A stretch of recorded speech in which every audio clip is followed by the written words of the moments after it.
It's time to laugh, to win, and to live the thrill of the action. Hey, baby, let's go out there like a bunch of crazy dogs. What the hell's going on out here? No idea what's going on, but I am excited. Every pick, every play, every game-changing moment. Unbelievable! This is You Better You Bet, brought to you by BetMGM on Westwood One Sports. It is a great day to be alive on Westwood One Sports. Chris Mack in for Nick Kostos. Today it is You Better You Bet, presented by BetMGM. Thanks to each and every single one of you listening on Westwood One Sports, live coast to coast on all of our affiliates. Those of you inside the Westwood One Sports app, good job to you. That's a polite little golf clap there to you getting ahead of the game and making sure you've got the app that's going to bring you all the play-by-play you could possibly need once football gets kicked off. And to those of you inside the Odyssey app, a thanks to you as well, AUDACY, and on Sirius XM, channel 375. A lot to get to today. I fear I may have to admit that I don't think anybody in the world of sports really gets excited to agree with, may be right about something. And I feel a little dirty talking about it, but we'll get to that later. We will talk about what was a wild night atop the National League pennant race. Actually, the entire playoff picture in Major League Baseball, with just about 30 games to go down the stretch, a little over 4.5 weeks. It's getting crazy in baseball, including an owner who may be even more self-destructive in baseball than the guy we talked about in the NFL the other day. Is Jim Crane in Houston worse than Jimmy Haslam in Cleveland? I think there's a possibility. We'll talk about that. We'll talk about an absolute roller coaster year for one NFL team, and we haven't even kicked off the regular season. Hell, we haven't even played the final preseason game. Candidates for regression in 2026 in the NFL. Can Bill Belichick somehow turn things around at North Carolina, or has that dumpster fire sailed already? Plenty to get to. Eric McLean of ACC Network is going to join us 1 hour from now. Alex Gold from 96.5 The Fan in Kansas City. Patrick Mahomes, looking like Patrick Mahomes and ready for week one. That coming up in the second hour of the show. Danny Parkin's weekly visit as well from First Things First on FS1. He will join us in 30 minutes right here on Westwood One Sports. A lot to get to today. As mentioned right off the top, you want to be a part of the conversation? You're always welcome to. YouTube.com/@thekostos. TheKostos. That's where you watch the show on YouTube and jump into the chat as well. If you'd rather just pick up the phone, 310-840-4910. 310-840-4910. That's how you get a hold of us here at Westwood One Sports. Again, Chris Mack in for Nick Kostos, and as I like to do, we start every show with the 5 biggest stories of the day right off the top, something we call the High Five. Let's go. 5. It's amazing, really. I mean, to have that injury as late as he did in the season, divisional playoff game, or no, it was the wild card game in Philadelphia, but to have a chance to play, that's remarkable as it is. I mean, it really is incredible. It's a testament to him. We know he's a psycho in a good way, our kind of guy there. But at the same time, I just hope they're careful with him. Don't just play him just because, hey, he's out there to play. Don't play him because he's out there to play? Huh? Chris Sims on Pro Football Talk yesterday talking about George Kittle and his recovery from that Achilles injury in the wild card game in Philly last year. And then promptly the Niners got dumped on their heads by Seattle the following week in the divisional round. We're going to go through a little bit later in the show, right around 11:20 Eastern, 8:20 Pacific, the roller coaster of a ride it's been for the San Francisco 49ers. We've had studies on electrical substations.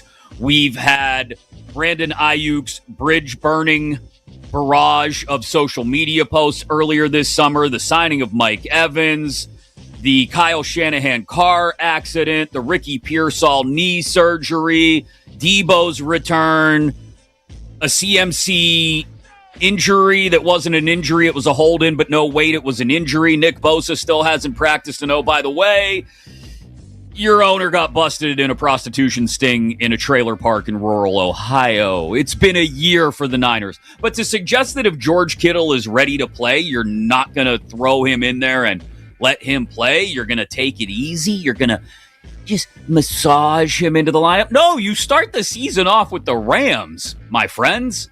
If George Kittle is ready to go, George Kittle plays. Because you need absolutely every single snap of George Kittle you can get if he's available.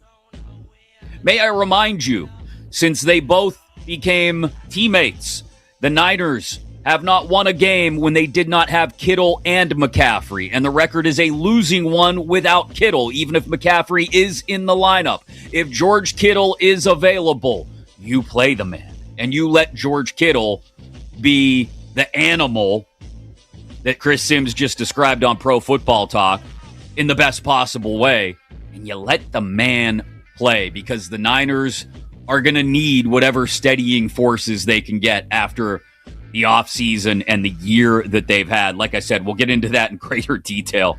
Keep your arms and legs inside the ride at all times, Niners fans, in the third hour of the show. But next, number 4. Now we're at a point where Jim Crane is still expecting dynasty-era Astros performance from a roster that has significantly degraded over that time and is playing to its true talent level at this point. So I think it's just your basic instance of owner delusion and a legendary player, the greatest player in franchise history, sitting next to him, telling him what he wants to hear and what he's going to bring to the table, even though Jeff Bagwell's had multiple years at this and the team just keeps getting basically worse. Baseball is Dead is a great podcast.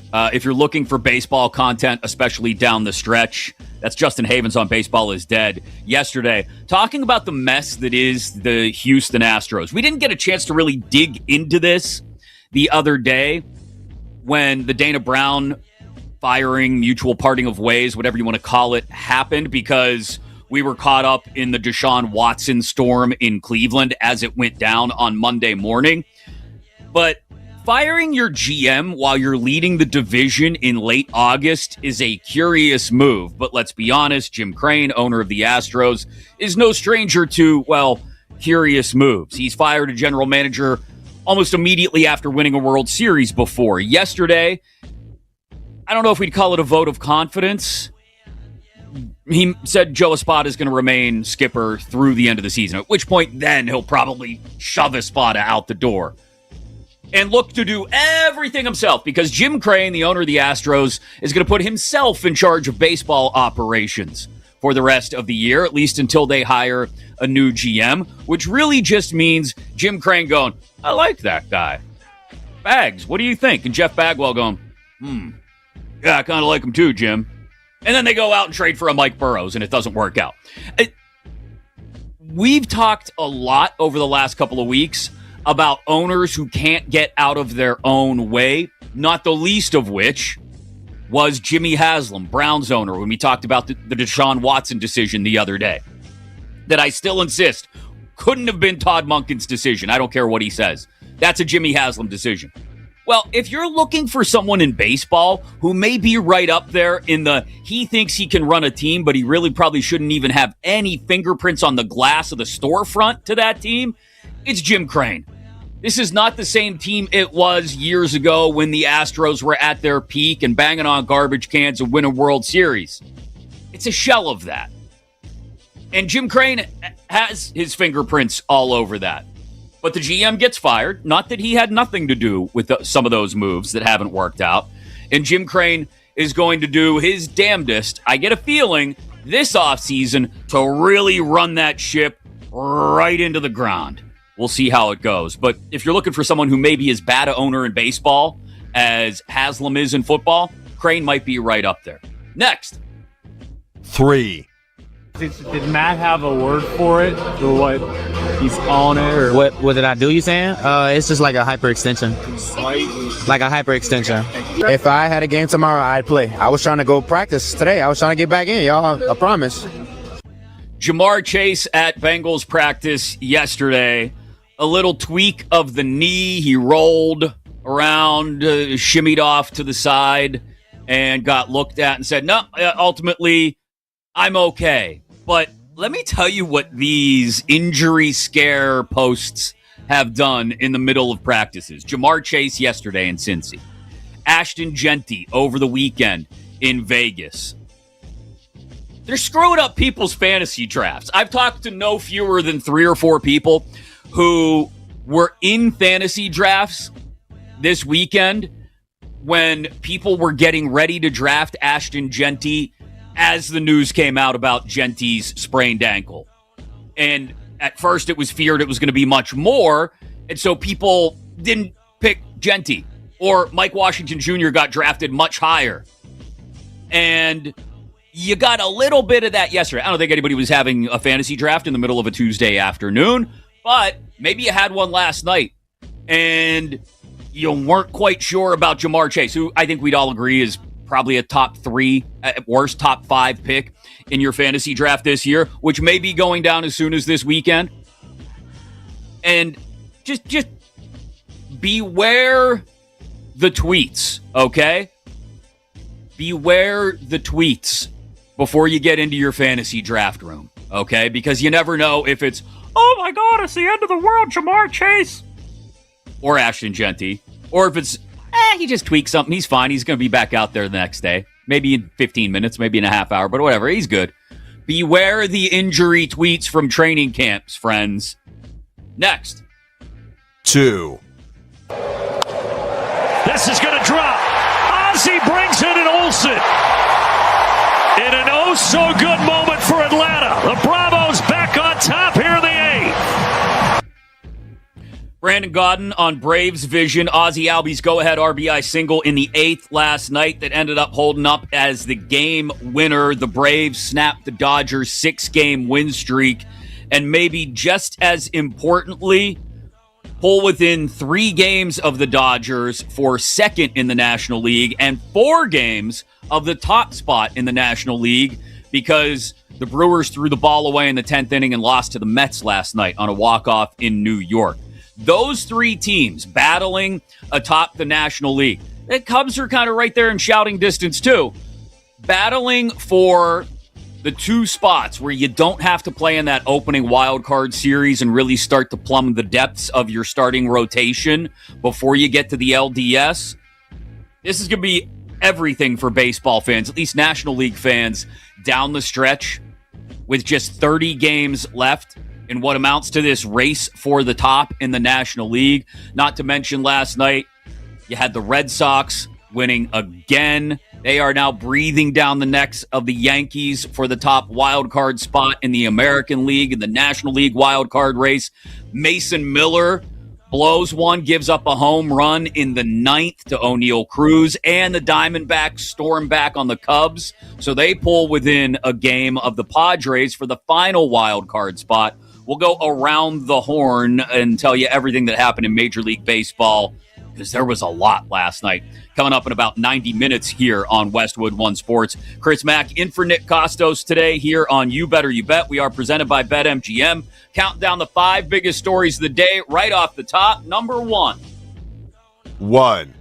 But in this instance, this is not professionals that have gone played seasons or just, randomly file an injunction in a state to become eligible. This is part of a specific class that was ruled wronged by the NCAA that was supposed to be 5 for 5. So again, there's a lot of information on this that's not necessarily out there, that over 100 athletes in multiple sports were cleared and said, you can go play, whether you signed pro contracts or not, whether you participated in training camps or mini camps, you are allowed to play. And that is the court order. And so I think in that, as you think back to all the different court orders of great players that were granted, whether that was Diego Pavia or now Trinidad for a 6-year, we followed all those. All court orders have been followed. So I think you're going to get in a really interesting situation if now, as a conference, you start to say, well, we're not going to follow this court order that's been issued. And we're going to say that these kids that the court says can go anywhere, we're going to say, no, you can't.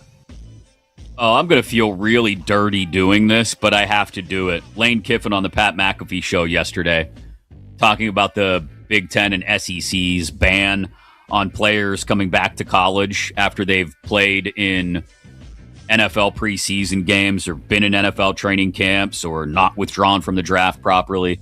I hate to say this. Lane Kiffin's, I'm swallowing hard here. Lane Kiffin's right. This thing's only going to continue to play out via the judicial system.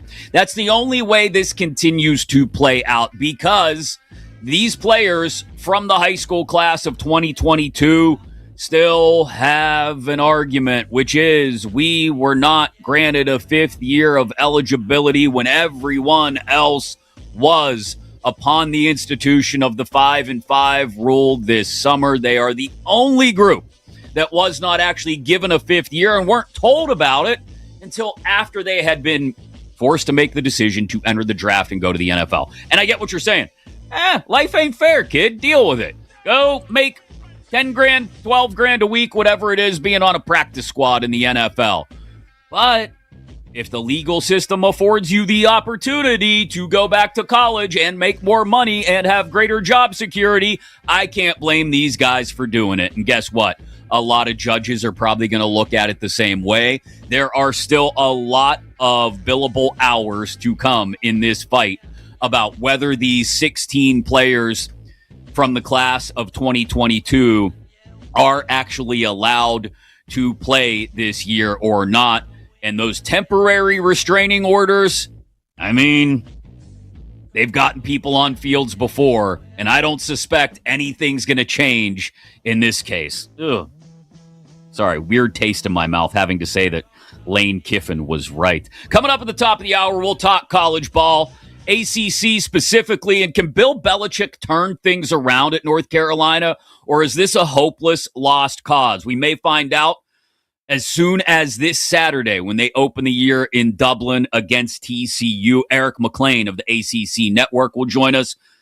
Alex Gold of 96.5 The Fan in Kansas City 1 hour from now to talk about Mahomes being back and looking like Mahomes. And are the Chiefs just going to get right back into the thick of things in the AFC after Mahomes' injury last year and a down season? Plus, Danny Parkins of First Things First on FS1 will join us in 20 minutes as well here on You Better You Bet, presented by BetMGM.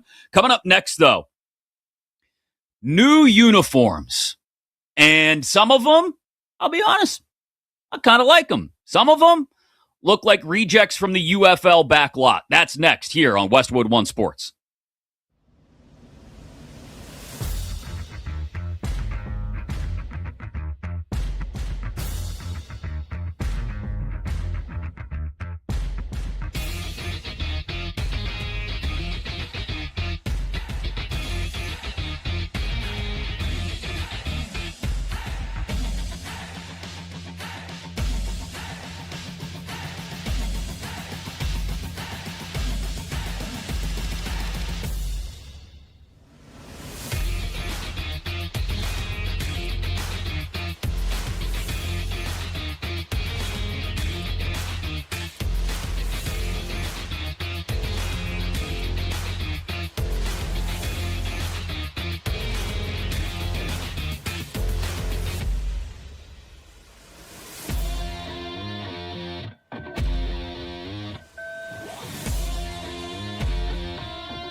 Welcome back to You Better You Bet, presented by BetMGM on Westwood One Sports.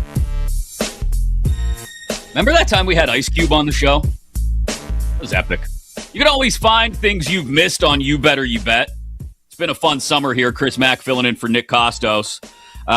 By simply going wherever you get your podcasts and searching for You Better You Bet. Eric McLean of ACC Network at the top of the hour. Danny Parkins of First Things First on FS1 every afternoon at 5 Eastern going to join us in a little more than 10 minutes. And some new NFL jerseys. Some kind of inspiring. Well, maybe not inspiring. Kind of cool. Okay. Some of them, meh.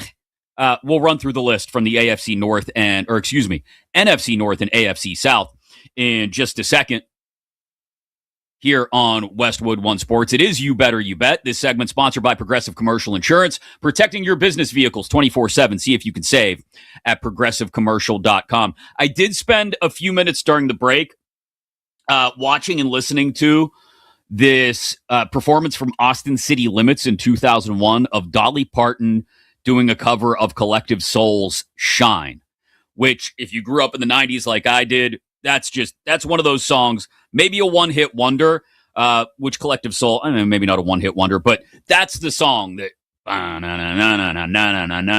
yeah, that's terrible imitation of it, but a fantastic song. And to listen to someone like Dolly Parton cover it, obviously Dolly Parton passing away yesterday at the age of 80, it's just a consummate entertainer. I mean, the lady just knew how to have fun and entertain and be a good person and do good things. The Imagination Library that's distributed like a gajillion books to kids all over the world. Anyway, you just watch that, something like that, and you realize she was doing Collective Soul's Shine 25 years ago, was still going. She did a song with Post Malone a couple years ago, for God's sake. She was just always entertaining. Anyway, these jerseys, I don't know if entertaining is the word. But the rivalry series was released by the NFL yesterday. Teams get to wear a jersey. I think it's twice a year, maybe. Maybe it's just once a year. Doesn't matter. Different version of their jerseys. And the NFC North, NFC North, and AFC South are the teams that get to do it this year.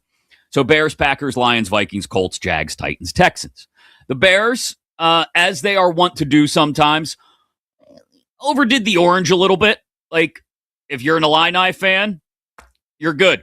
Packers was supposed to be like a stock certificate theme.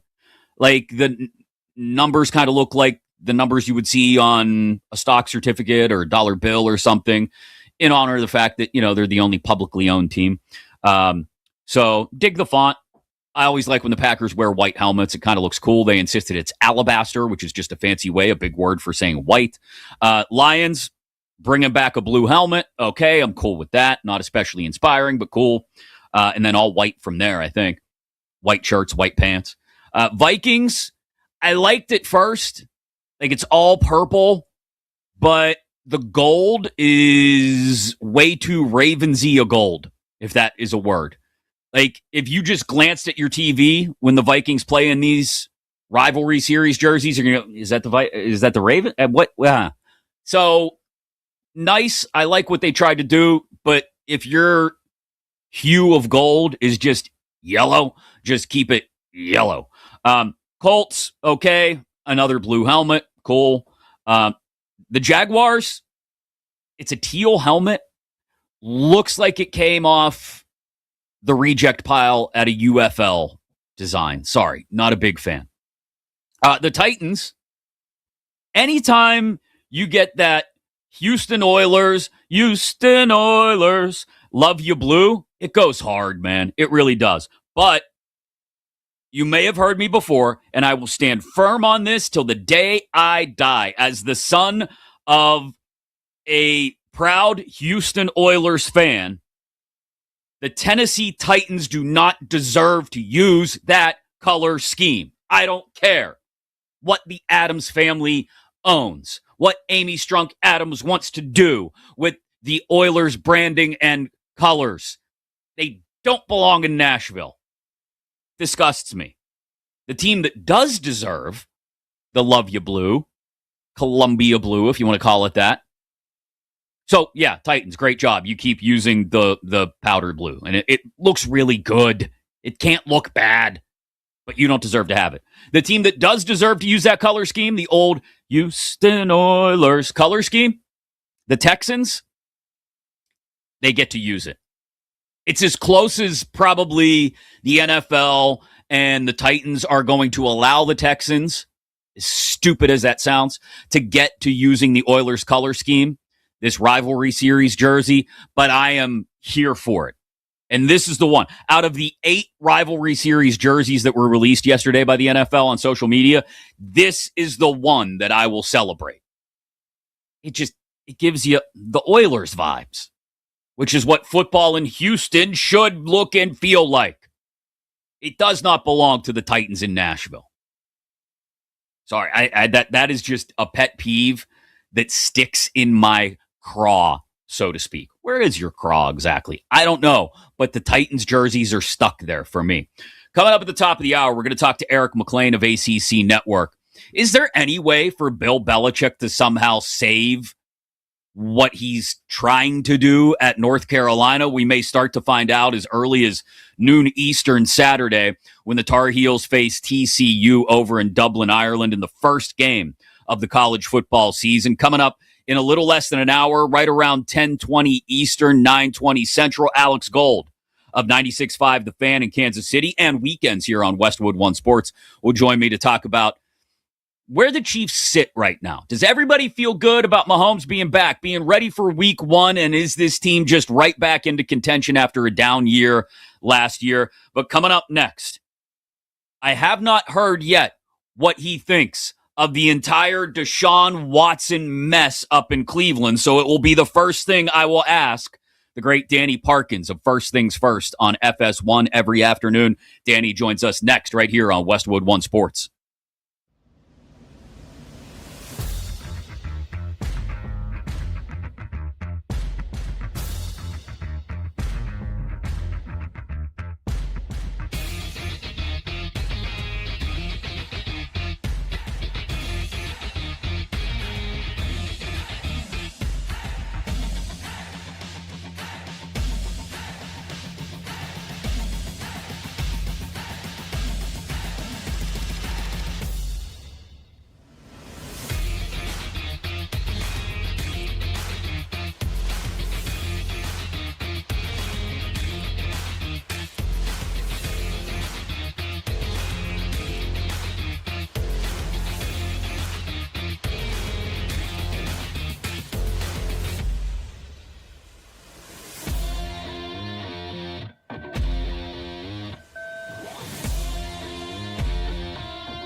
Welcome back to You Better You Bet, presented by BetMGM on Westwood One Sports.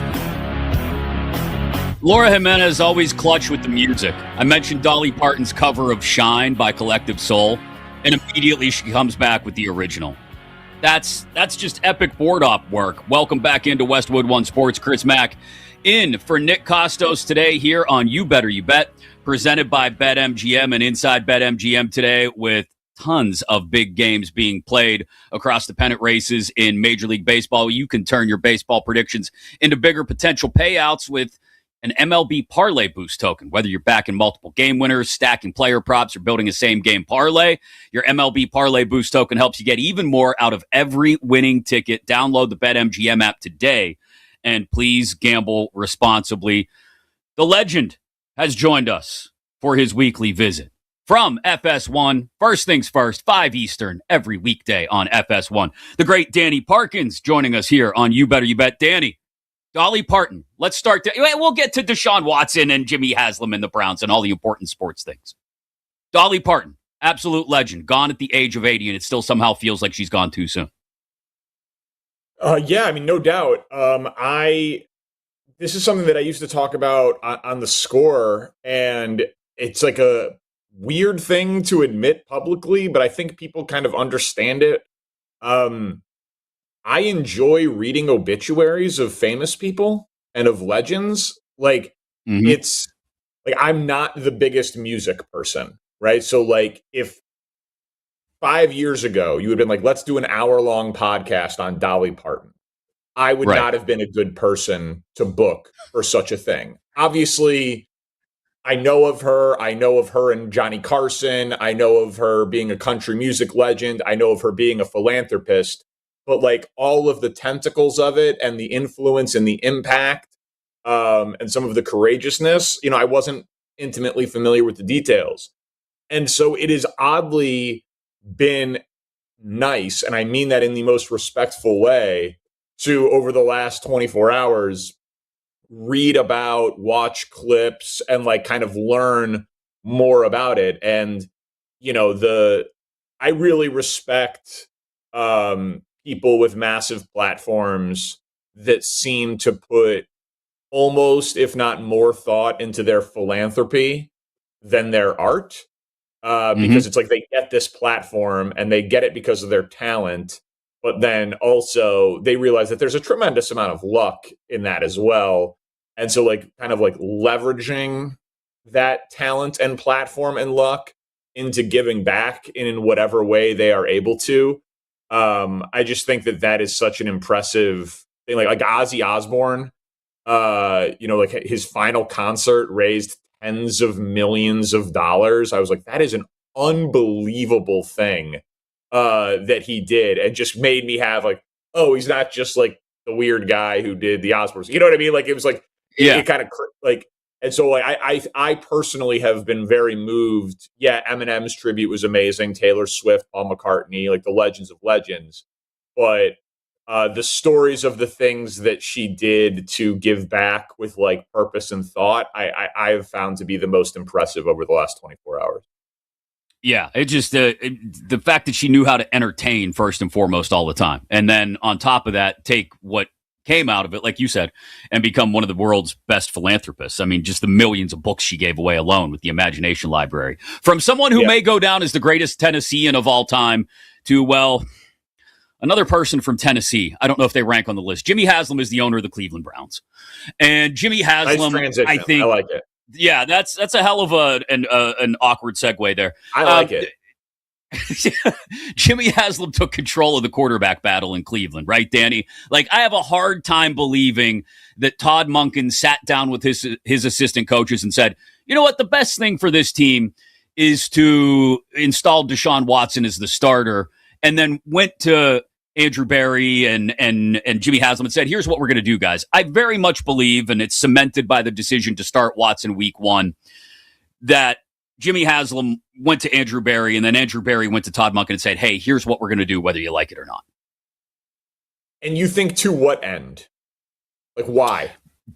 To in some attempt, get something out of the sunk cost that has been possibly the worst contract in NFL history.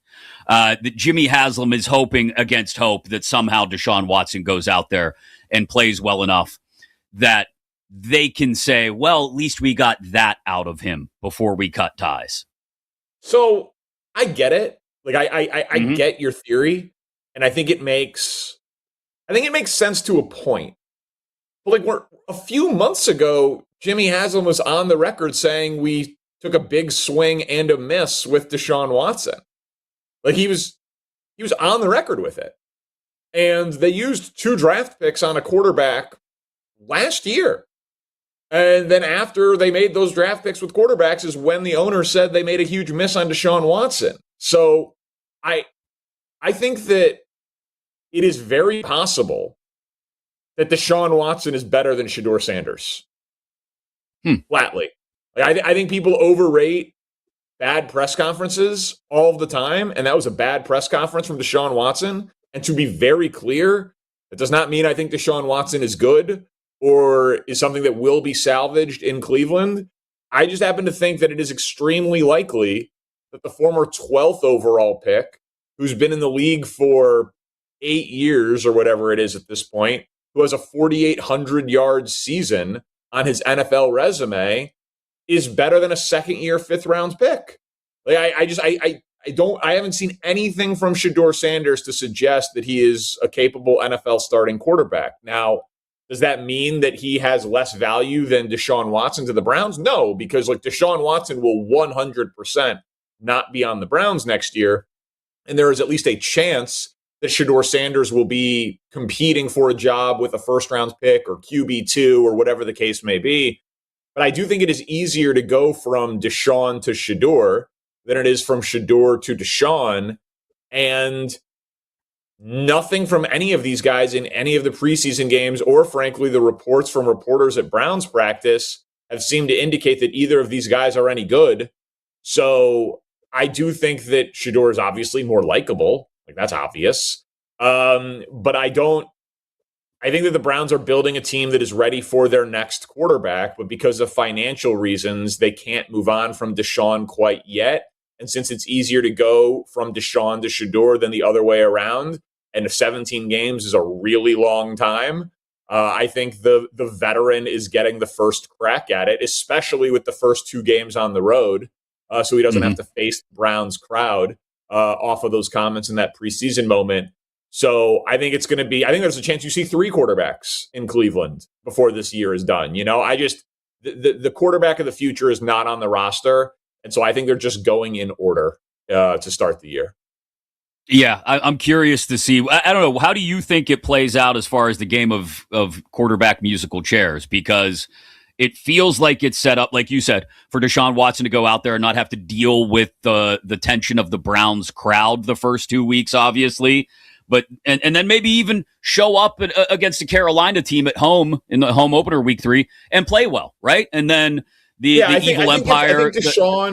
If Deshaun is a 0, like if they get blown out by the Jags and the Bucks, and he's a 0, right? It's 1 touchdown against 4 turnovers and 2 double-digit non-competitive losses where the offense doesn't crack 300 total yards, right? Like, if he's a 0, I think Shedeur starts the opener. If he's a 4 out of 10 and they are competitive but 0-2, my guess is he starts the opener and gets really booed. Yeah. But if he is 1-1 with some flashes and the defense is competent and, you know, Fannin is involved and Judkins is involved and Casey Concepcion has a jet screen for a big play. You know what I mean? A jet sweep for a big play, like bubble screen for a big play. Like, you know, and it's like, oh, they have a few pop plays. Maybe. Like, maybe he gets October, you know? But, like, again, like, Shedeur will play by the end of the year. I think that is a mortal lock. But I think that a lot of this is going to be, you know, Todd Monken doesn't want to say it's a week-to-week thing. But my gut tells me is that this is not long-term for Deshaun, but that he's going to get a few games here. Danny Parkins of First Things First every afternoon, 5 Eastern on FS1 with us here on Westwood One Sports. Chris Mack in for Nick Kostos today here on You Better You Bet.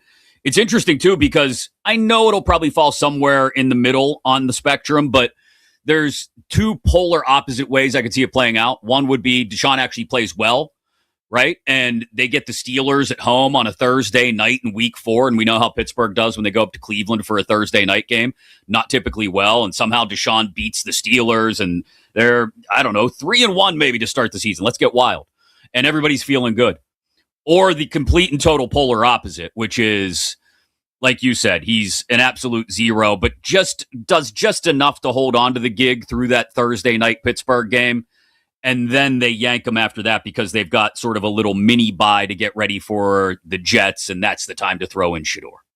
Yeah, listen, I don't have a huge sense of what the locker room wants. I think that guys have been pretty complimentary publicly of both Shedeur and Deshaun. And this is an aside, but Dillon Gabriel might be the most nonsensical draft pick of the last 10 years. Like that made no sense at the time, and it makes even less sense now. Like, you don't have a team that's ready to support a young quarterback, so use your mid-round picks on players to build out your roster. Find a guard, find a linebacker, find a special teamer, find a tight end, find a safety, find a starting caliber player in the third round. Instead, you take Dillon Gabriel and Shedeur Sanders, so you don't get any support pieces, but you also don't get a blue-chip quarterback prospect. So now next year, you have less support pieces for when you have to use a blue-chip draft pick to draft a quarterback. It's the sign of a poorly run franchise. And just the tenor of this conversation, right, is the sign of a poorly run franchise. Will the fans booing him have an impact? Does a press conference have an impact? Does ownership have an impact in who starts at quarterback? All reasonable lines of questioning, but we don't ask these questions about the Baltimore Ravens or the Pittsburgh Steelers or the Seattle Seahawks or the Kansas City Chiefs. And not just because they have quarterbacks, but because they're big boy adult organizations. So it's just, everyone has said it, but you feel bad for Browns fans. And the saving grace for Browns fans is that the Bengals were the Bungles until Joe Burrow got there. The Chiefs had won 0 regular season games with a quarterback they had drafted since Todd Blackledge until Patrick Mahomes came around, right? The Bears had no hope of a 4,000-yard passer, and then they get Caleb Williams. One great quarterback can swing a franchise. That's the second mention of Todd Blackledge on this show this week, which is absolutely amazing. I brought up the entire 1983 class a couple days ago in comparison to the 2024 class, because I think McCarthy's probably the first bust from that class. And I called McCarthy the Todd Blackledge of the 2024 draft class. So props to Todd, wherever you are, undoubtedly listening to You Better You Bet on Westwood One Sports right now. There is a team, Danny, I cannot figure out, because they've had the most roller coaster year of any team ever, from electrical substations to trailer park prostitution stings. And I can't tell if the Niners are actually dangerous now that Kittle's off the PUP list and CMC should be okay, and maybe we even get Nick Bosa back by week 1, or does it feel like a house of cards to you? No, they're dangerous. I think last year is all you really need to know that they're dangerous. A lot of things went wrong for San Francisco last year, and they were 12-5. Kyle Shanahan is one of the 3 best coaches in the NFL, period. You can't make a list more than 3 deep and not say his name. So they are absolutely dangerous. And I think this is another way to illustrate it. If they weren't in the NFC West, there's probably 3 divisions in football that they would be the favorite in, if not 4. If this was a video game and you could turn off injuries, we would obviously say that they're a contender. Now, you can't, but oftentimes the teams that are the healthiest are the teams that win the most games. I looked this up on First Things First, actually, for Monday's show when they had the news about the guys coming off the PUP list. Last year, fewest games missed from week 1 starters, the top 6 or 7 I won't be able to do it in order from memory, but it was Philadelphia, Indianapolis, Kansas City, Denver, New England, and Seattle. And again, that was not in order. But it was like, okay, New England and Seattle, two teams that were in the Super Bowl. Right. Oh, and Houston was in there. Philly, Houston, and Denver, all playoff teams. And Indy and Kansas City, they were relatively healthy, but they lost their quarterback. So like the injury that they suffered was season derailing. So my point is, long-winded, injury luck matters a lot. So if the Niners have a season with good injury luck, they are talented enough where I think they can win a boatload of games. Flip side of that, of course, is you're less likely to have injury luck when you have an older roster and your better players are older. No doubt. Completely agree. But I do think that like they suffered a lot of injuries last year and still won 12 games. So if they suffer just a few fewer injuries this year, because the Niners were, I believe, third most in starters games missed last year, and they won 12 games. So if they're just middle of the pack, I think they're very dangerous. The great Danny Parkins of First Things First on FS1 with us here on Westwood One Sports. I've only got about 90 seconds to the hard out, so I'm sort of pigeonholing you into a limited answer here. But I'm going to give you an either-or proposition. Either C.J. Stroud or the Cincinnati defense is more important to their team's success this year. Which one is it? Oh, C.J. Stroud. If the Bengals defense is good, the Bengals should be really good, but Joe Burrow is also an injury question. Mm-hmm. The Texans defense is just awesome. They're just deep. They're deep at corner. They're deep at edge. They're deep at linebacker. Like the Texans defense is just, there's year over year defensive trends are hard to predict, but it feels like the floor for the Texans defense is like the 8th best in football. And it's probably going to be top 3. If CJ Stroud is a top half of the league quarterback, they can win the Super Bowl. The problem is he played well in 0 of their losses last year. Like, you can't point to one game the Texans lost and it was like, well, CJ Stroud had 250 yards and 3 touchdowns. They just happened to lose.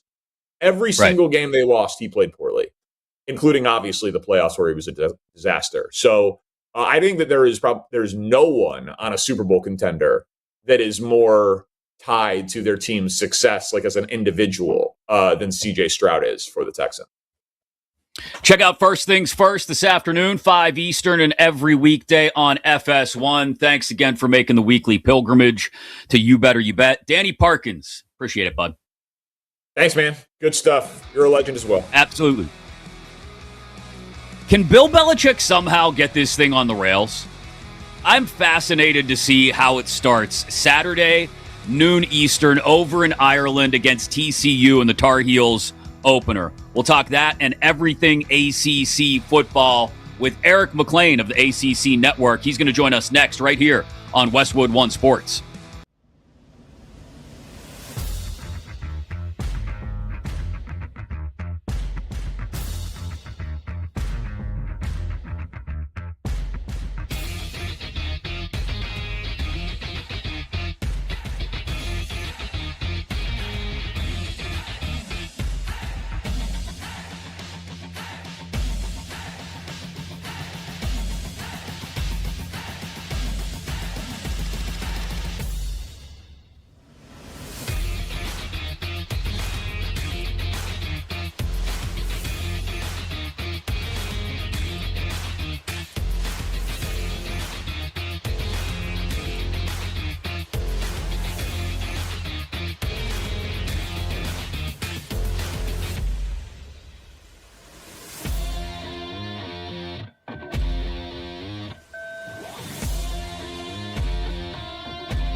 time to laugh, to win, and to live the thrill of the action. Hey, baby, let's go out there like a bunch of crazy dogs. What the hell's going on out here? No idea what's going on, but I am excited. Every pick, every play, every game-changing moment.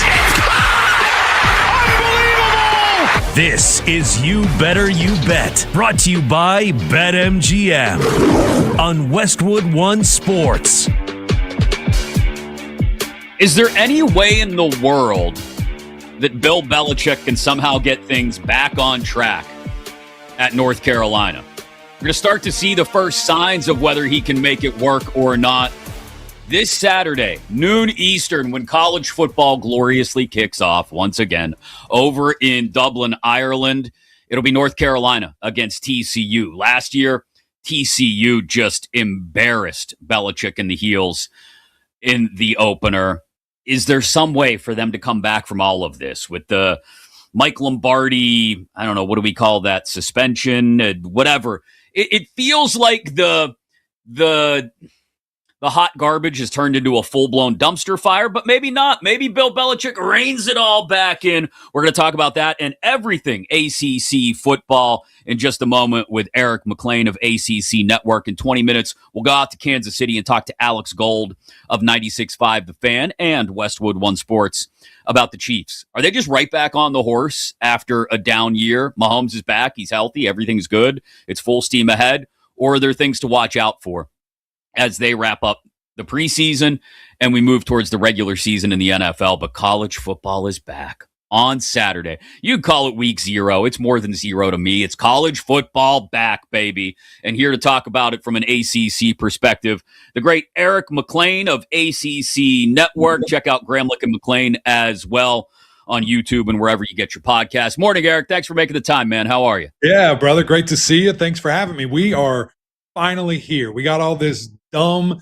NFL court case stuff out of the way for now. We'll see.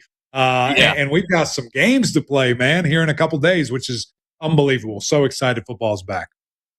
Yeah, for now is the key word, unfortunately, because I imagine we'll have more injunctions and more temporary restraining orders and more everything.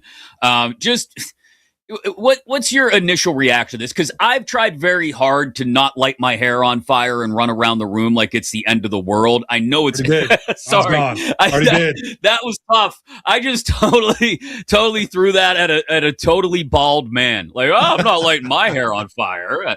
But I've tried to calm everybody down about this because I think it really is just uniquely limited to these 16 players from the 2022 high school class, and we're probably not going to see this ever again, especially once we push past this year. But just as you've watched it play out, has it had you scratching your head? Has it left you going, well, that's just the state of college sports now? Where do you come down on it?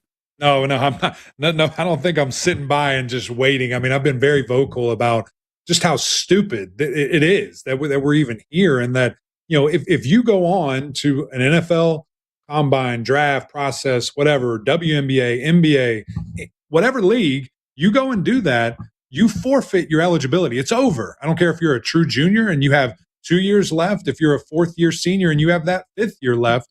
Once you go and do that, it's done. There's no question marks asked. And the fact that, you know, we have this, like, I don't know, society that thinks they're better than the rules and you can't tell me what to do, I'm just going to sue you, is sickening to me, and would really just like to challenge, you know, these people that are advising these young men to do this, because I think it's Looney Tunes and it's crazy. So I am glad that the SEC and the Big Ten, as of now, I don't know if anyone else has released since 10 a.m. right now, that they have really strict policies and rules saying you will not do this. And if you do, your coach is going to be suspended for half the year. You're going to be fined millions of dollars. Like, there are ramifications to trying to do this, and that's the right thing to me. We have got to protect this game. It's already off the rails with the certain situations that we have here. So I like that the conferences have power.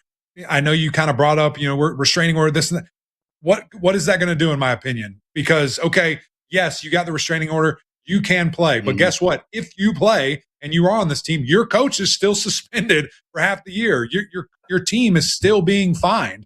That's great. What team is going to take a risk? What kid is remotely good enough that we're going to just suspend our coach for half the year? Nobody. So to me, this kind of is the end all be all. And you're right. It's just this year. It will never happen again. And it actually will never happen because it's not going to happen this year. Eric McLean, ACC Network, with us here on Westwood One Sports. I mentioned it coming out of the break, and I think at least in week 0, when there's not a full slate of games, it's probably going to be the biggest story because it's, like I said, the first game that kicks off at noon Eastern on Saturday is North Carolina against TCU. What have you seen or maybe heard in talking to folks at Chapel Hill about whether North Carolina can get this thing on the rails, whether Bill Belichick can get this thing moving in the right direction? Is there any faith that he can, or is this just sort of the quiet whimper to a Hall of Fame coaching career? Yeah, it is such a fascinating decision, right? At the end of the day, when 3 years ago, you were looked at as the best ever, no blemish, no anything outside of some allegations and some things in the NFL, whatever. But just who you were as a coach, nobody questioned that. Well, now it's like, what the heck is going on? You got character questions. You have off the field questions. Your team sucks questions. And you're the guy leading the ship. And so to me, it's just kind of, why? What was the point of it? Do you need money? Probably not. You still have the itch to coach. Well, I don't know. Do it differently than how you did. So to me, I think there's a lot of angst. There's a lot of embarrassment, in Chapel Hill with this situation. And, surely winning cures all, but I don't know if that's in the cards this year. You look at who they added, another 40, 50, 60 new players to this roster. You have a GM that I guess is never coming back, and the things that happen there. It's just a weird situation, in general right here. I think if there's something you can be excited about or point to, okay, I do want to see this. It's Bobby Petrino calling this offense. I mean, you cannot deny he is a fantastic offensive mind, and he will schematically get you some things going. How many wins does that equate to? How many points, yards, whatever? Was pretty good at Arkansas statistically.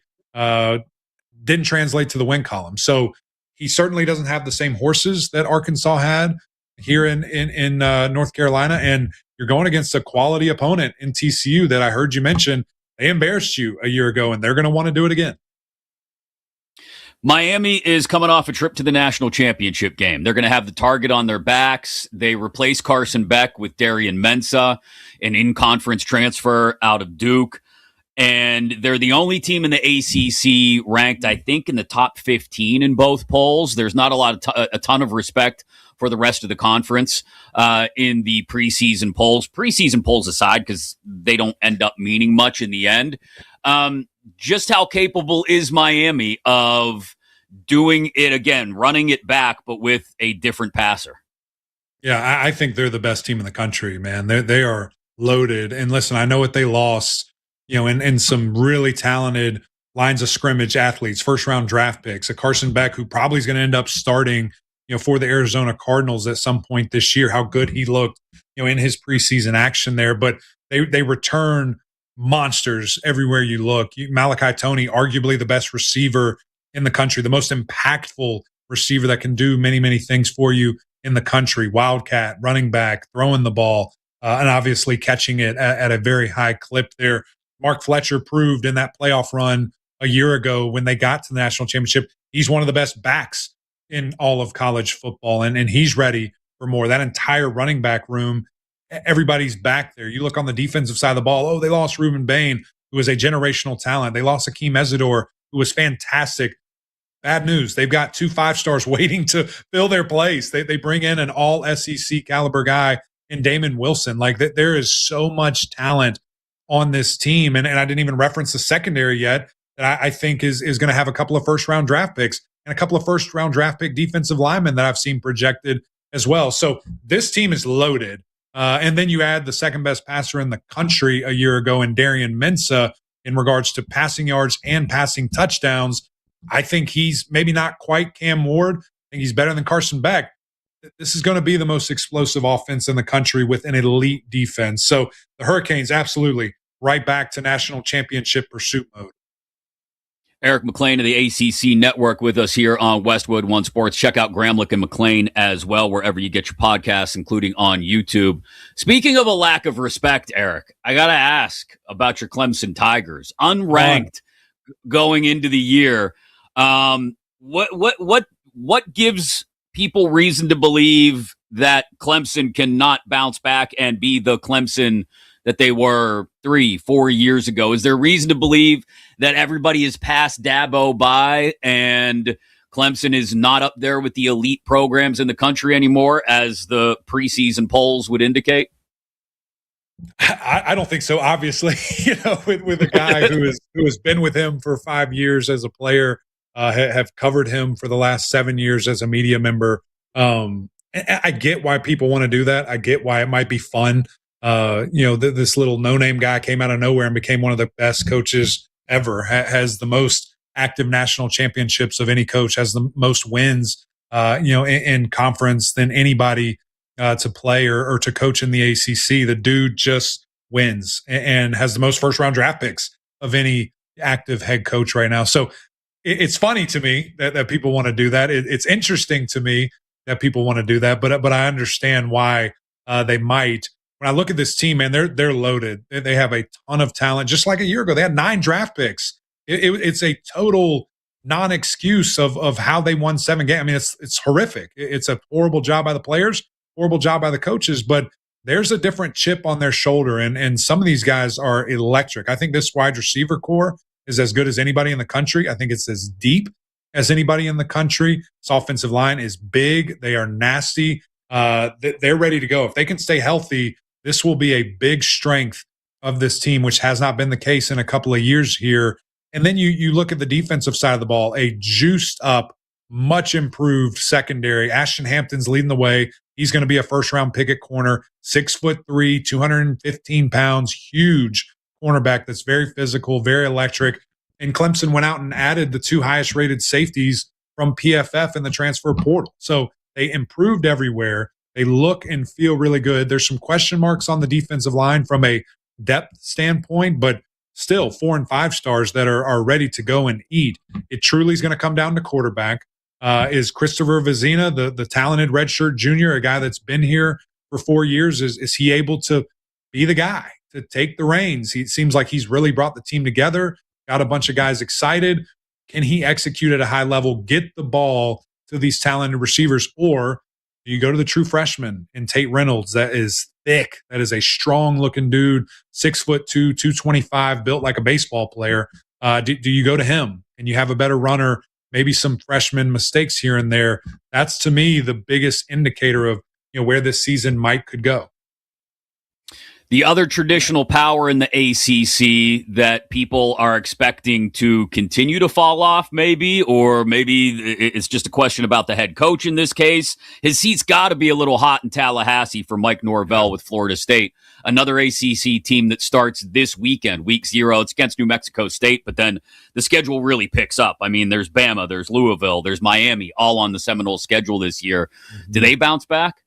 Yeah, listen, I'm higher than these guys than a lot of people are. When I look at this roster, and it starts with quarterback, which a lot of people are throwing shade at Ashton Daniels. I think he's a good player. I mean, you saw when he finally got the reins at Auburn, which he came in the spring. They'd already paid Jackson Arnold all this money. I understand the situation. He's a great player, and he just casually went against Vanderbilt, casually went against Alabama, had like 800 yards all-purpose, handful of touchdowns, and almost won them, both of those games. So to me, he is exactly what they need in Tallahassee. A guy with a chip on his shoulder, a dual threat quarterback, played a lot of football, understands this is kind of his last chance in a very fun, playmaker-friendly offense. And Mike Norvell's back to calling the plays. Like he gets it. He needs to do what he is best at and what's best at this team. Obviously, with Gus Malzahn retiring, stepping away from football, their offensive coordinator from a year ago. So I look at these receivers, the first 3, very talented. Deuce Robinson, All-American, preseason player of the year, candidate in the ACC. Micah Danzy was a guy that was electric to start the year. It was like every time he touched it, he was scoring 50, 60, 70-yard touchdowns, very explosive as a runner and as a pass catcher. And then a loaded running back room. I mean, you look at Ousmane Chroma, freaky what he did a year ago. Does he end up being the starter? They bring over Wisner from Texas, very good as a pass catcher out of the backfield as well. So I like what I see here. And then you go over to the defensive side of the ball, and what I've seen, video, picture from camp, these guys have put in the work. Physically, they look light years ahead of where they were a year ago, and that's important to have that size, have that stature, and to really be able to go. Eric McLean of the ACC Network with us here on Westwood One Sports.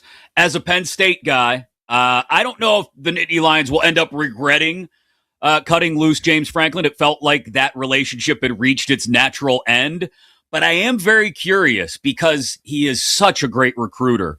And in particular, he's always done well in the Virginia area, the Mid-Atlantic region, in bringing talent in. And seemingly he's already done that at Virginia Tech. Is that a team you'd have an eye on this year, Eric, as one of those teams that, I don't know how, because James Franklin has always been a lightning rod, but they've been somewhat off the radar this offseason. And do you get the feeling that after the first 3 or 4 weeks, actually, I know exactly when it'll happen. We'll get a good old Pat Narduzzi, James Franklin dust up when Virginia Tech hosts Pitt week 5. And do you get the sense that maybe that's the point where everybody goes, oh, wait. Yeah. James Franklin's doing something in Blacksburg. Right. Look out. I think it's one of those things where, he could have went and done TV. He could have just sat home and counted the $100 bills that Penn State gave him. Instead, he wanted to coach immediately. And he went to a place that recruits the same bed that you will have to see them. And I think that was very intentional and relatively a sleeping giant. I mean, you look back at the 90s, early 2000s, Virginia Tech was rolling, and they had that in-state talent. They had guys that were able to get it done in a hurry, and they made their living on running the football effectively, being very physical, and sacking the quarterback. And, of course, special teams, beamer ball. So those 3 things are the core of what you need to have to really dominate at Virginia Tech. I have been there many times with our work and our job on ACC Network and with the Huddle. That place is always packed to the brim. I don't care if they have 3 wins. I don't care if they're 500. I haven't quite seen them with a good winning record yet. I cannot imagine what a top 15 Lane Stadium is going to look like. That place is electric. Those people deserve it. And I think there's something to it. I think Coach is going to get them in the right direction. He already has with recruiting. You see what they are as a transfer portal class. You see what they are as a recruiting class. And listen, you saw what Grunkemeyer was able to do those last 4 games of the season.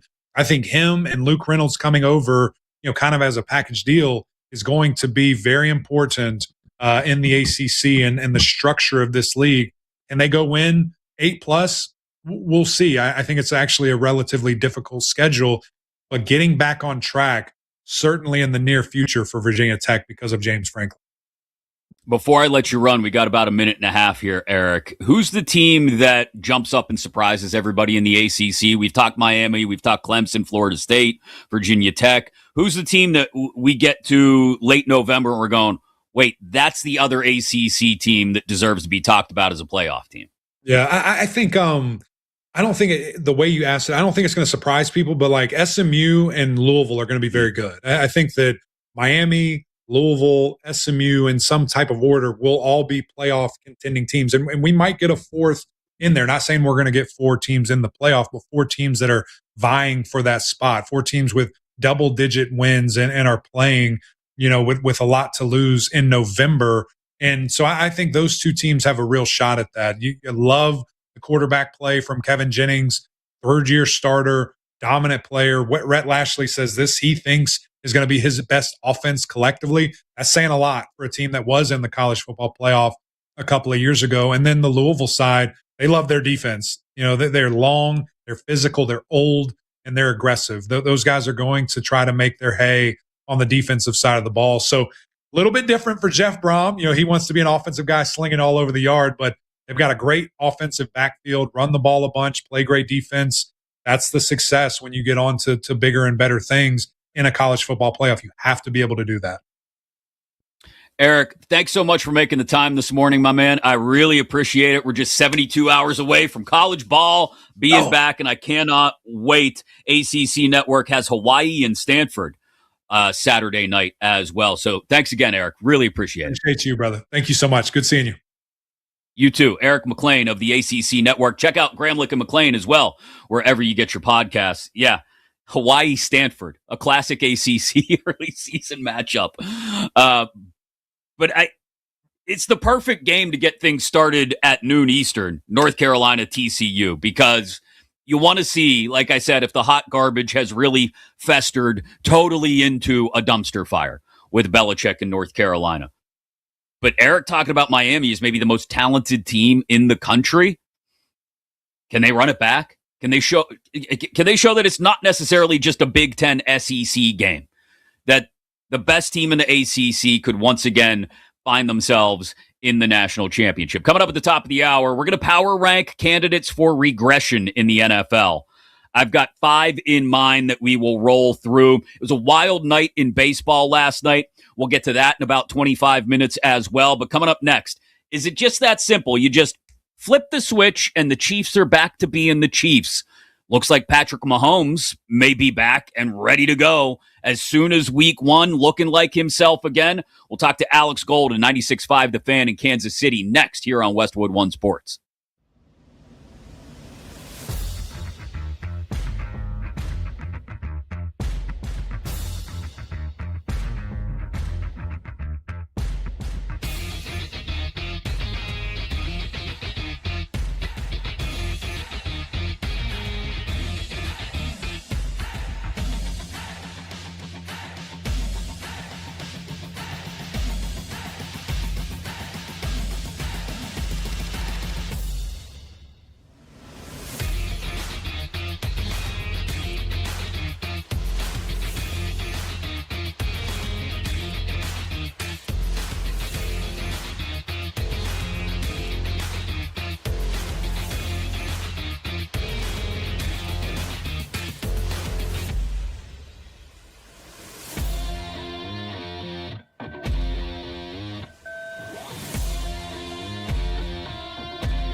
Welcome back to You Better You Bet, presented by BetMGM on Westwood One Sports.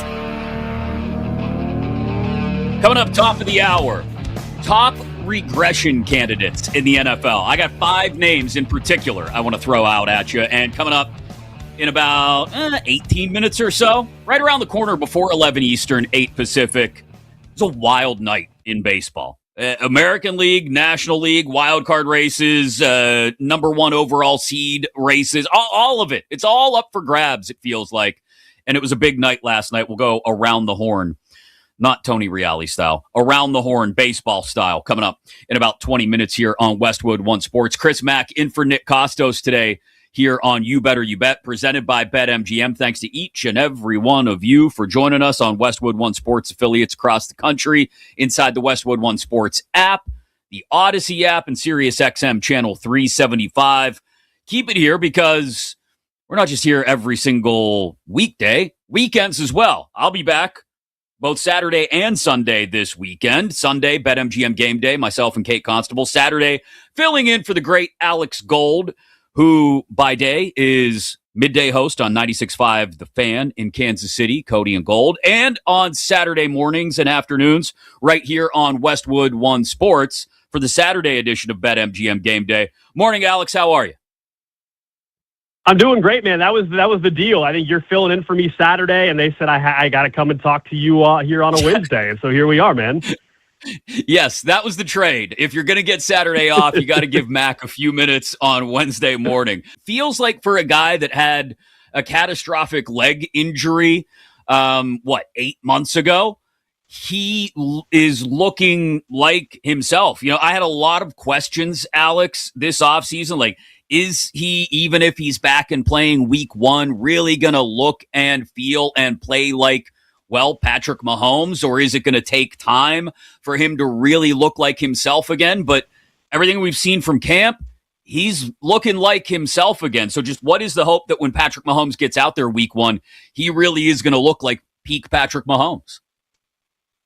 Yeah, as of right now, there is no reason to think he's not going to be that guy. You're 100% right the way he's looked at camp. We were up there for 2.5, 3 weeks or so watching practice just about every single day. And if you didn't know he had the injury and the brace, which was underneath, of course, his pants there, he used to actually have it showing, and now he's decided to kind of have it more hidden. He found it to be more comfortable for him and got used to it that way. You would not know that he had a torn ACL and an LCL injury. I mean, he looks exactly like Patrick Mahomes. I think the only big test is going to be that first hit, right? And mentally for him, that first hit when Nick Bonito and the Denver Broncos defensive front are chasing him down. That'll be the nervous moment, I think, for most Chiefs fans, and maybe the one mental hurdle you have to get over, even if you're Patrick Mahomes. But physically, he's doing everything. He did not have to take a single practice off. So fans here in Kansas City are expecting Patrick Mahomes to look like Patrick Mahomes immediately. Now, I think we do know with the timeline, and he's going to be right at the 9-month mark by the time we get to week 1.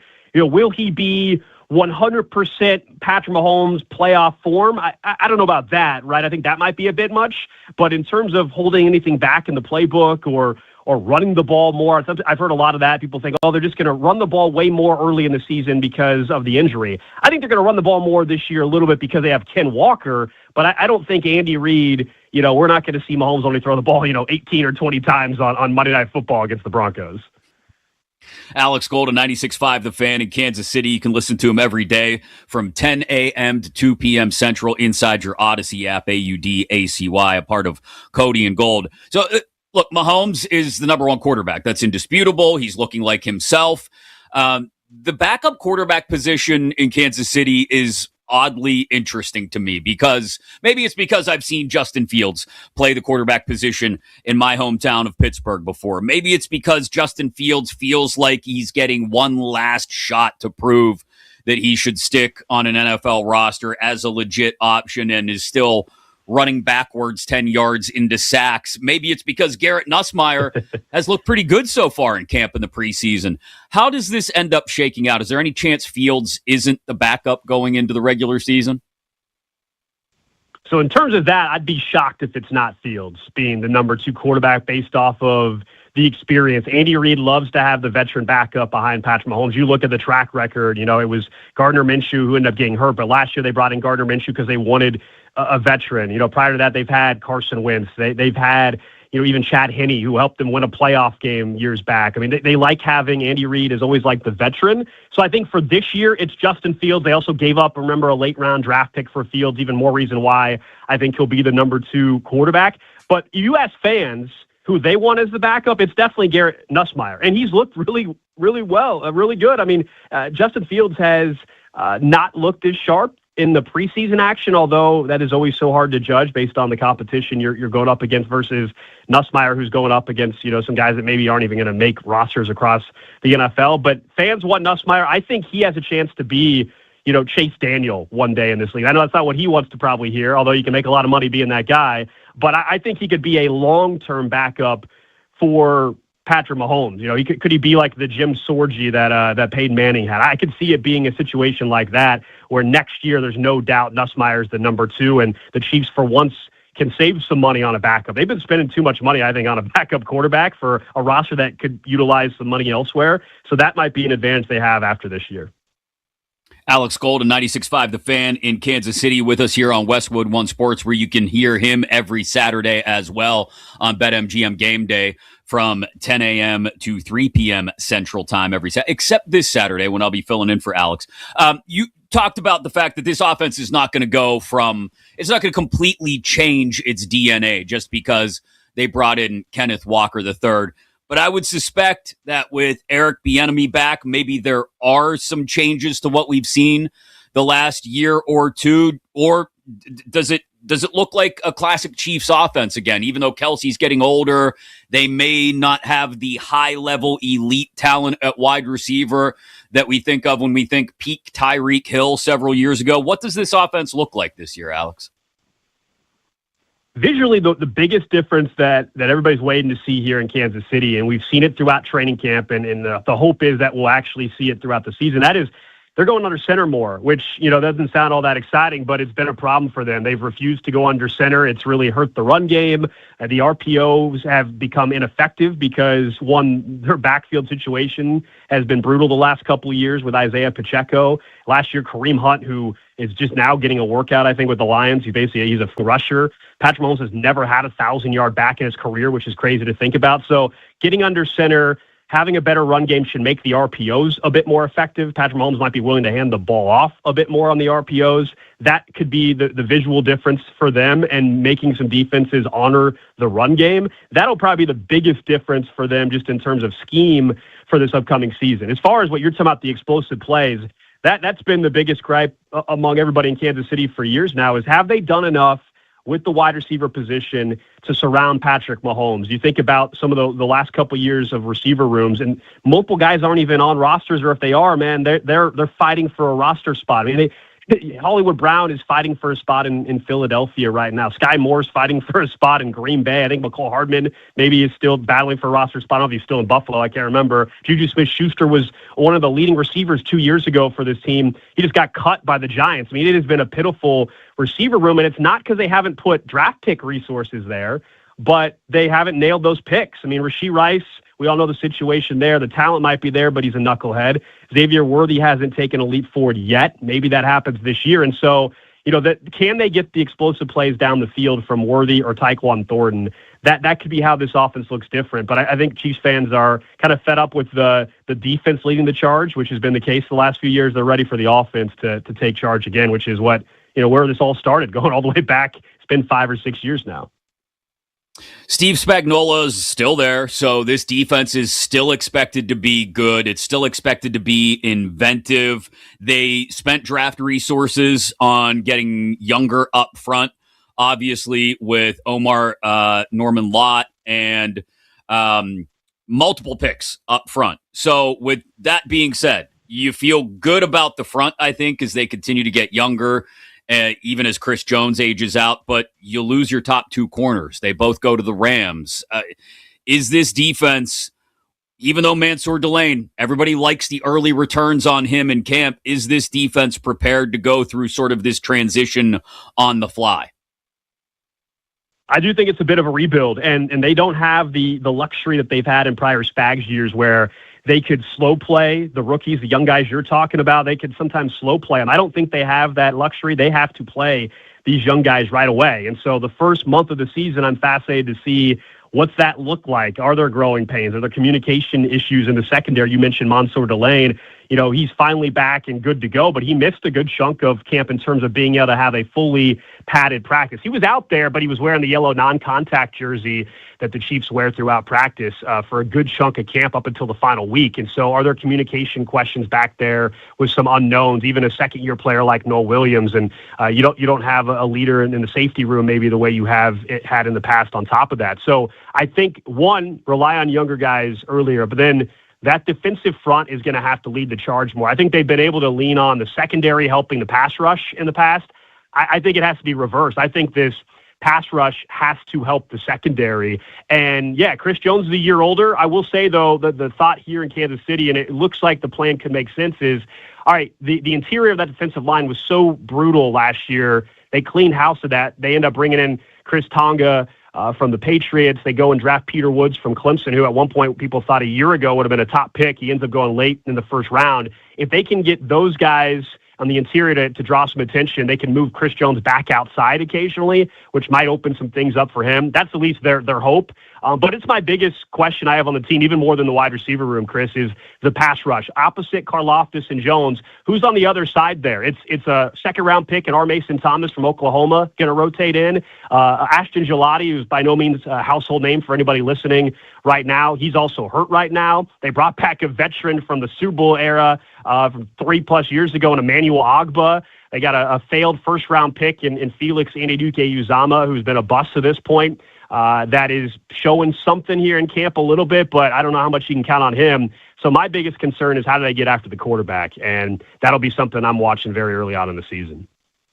Before I let you run, Alex, after last year, it feels like around the rest of the league, in particular the AFC West, because you had the Broncos success, you had the Chargers once again in the playoffs, even if they didn't do anything with it, that the Chiefs aren't quite the boogeyman that they were for the last decade, really.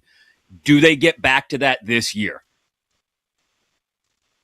So I don't think in terms of being the top team in the AFC, that level, no, I don't. I think they are a year away still. I think they're in the middle of a 2-year reboot, rebuild, whatever word you want to use, because they focus so much on the defense this offseason. I think next year they're going to have to commit a ton of resources to the wide receiver room just because of where the contracts are set up and guys with expiring contracts. So I don't think they become the boogeyman again. Now, with that said, I go through the AFC and I really don't know who the top dog is going to be. I'm not sold on the Ravens. I'm not sold on Buffalo with a brand new head coach as well and some of the issues that they have had in the past. Cincinnati, everybody loves, but we all know that's been an injury-prone team. So it's weird. I don't think they're a 13, 14-win team, but I'll be honest, I don't know really who is this year. I think the Broncos take a step back, even if I believe they're probably the team that wins this division. So I think the Chiefs will be back to a playoff team. I personally believe they're more like a wild card team, but you're right. I don't think teams fear them. Now, maybe they can use that to their advantage, and Patrick Mahomes goes on a tour and proves everybody wrong. I mean, I think that's the hope here in Kansas City, that's for sure. Alex, great stuff, man. Thanks for taking the time this morning. Consider the favor repaid. Enjoy your weekend off, too. Hey, thanks, Chris. Appreciate it, man. Absolutely. Alex Gold, middays, 10 a.m. to 2 p.m. Central on 96.5 The Fan in Kansas City, Cody and Gold. And Saturdays from 10 a.m. to 3 p.m. Central on Westwood One Sports, except this Saturday when Pete Futak and I will be filling in for Alex and Austin Huff on BetMGM Game Day. Coming up top of the hour, I'm going to power rank my top 5 candidates for regression this year in the NFL. I got 5 names right off the top of my head that I want to throw at you, but it was a crazy night in baseball last night. We go around the horn next here on Westwood One Sports.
Welcome back to You Better You Bet, presented by BetMGM on Westwood One Sports.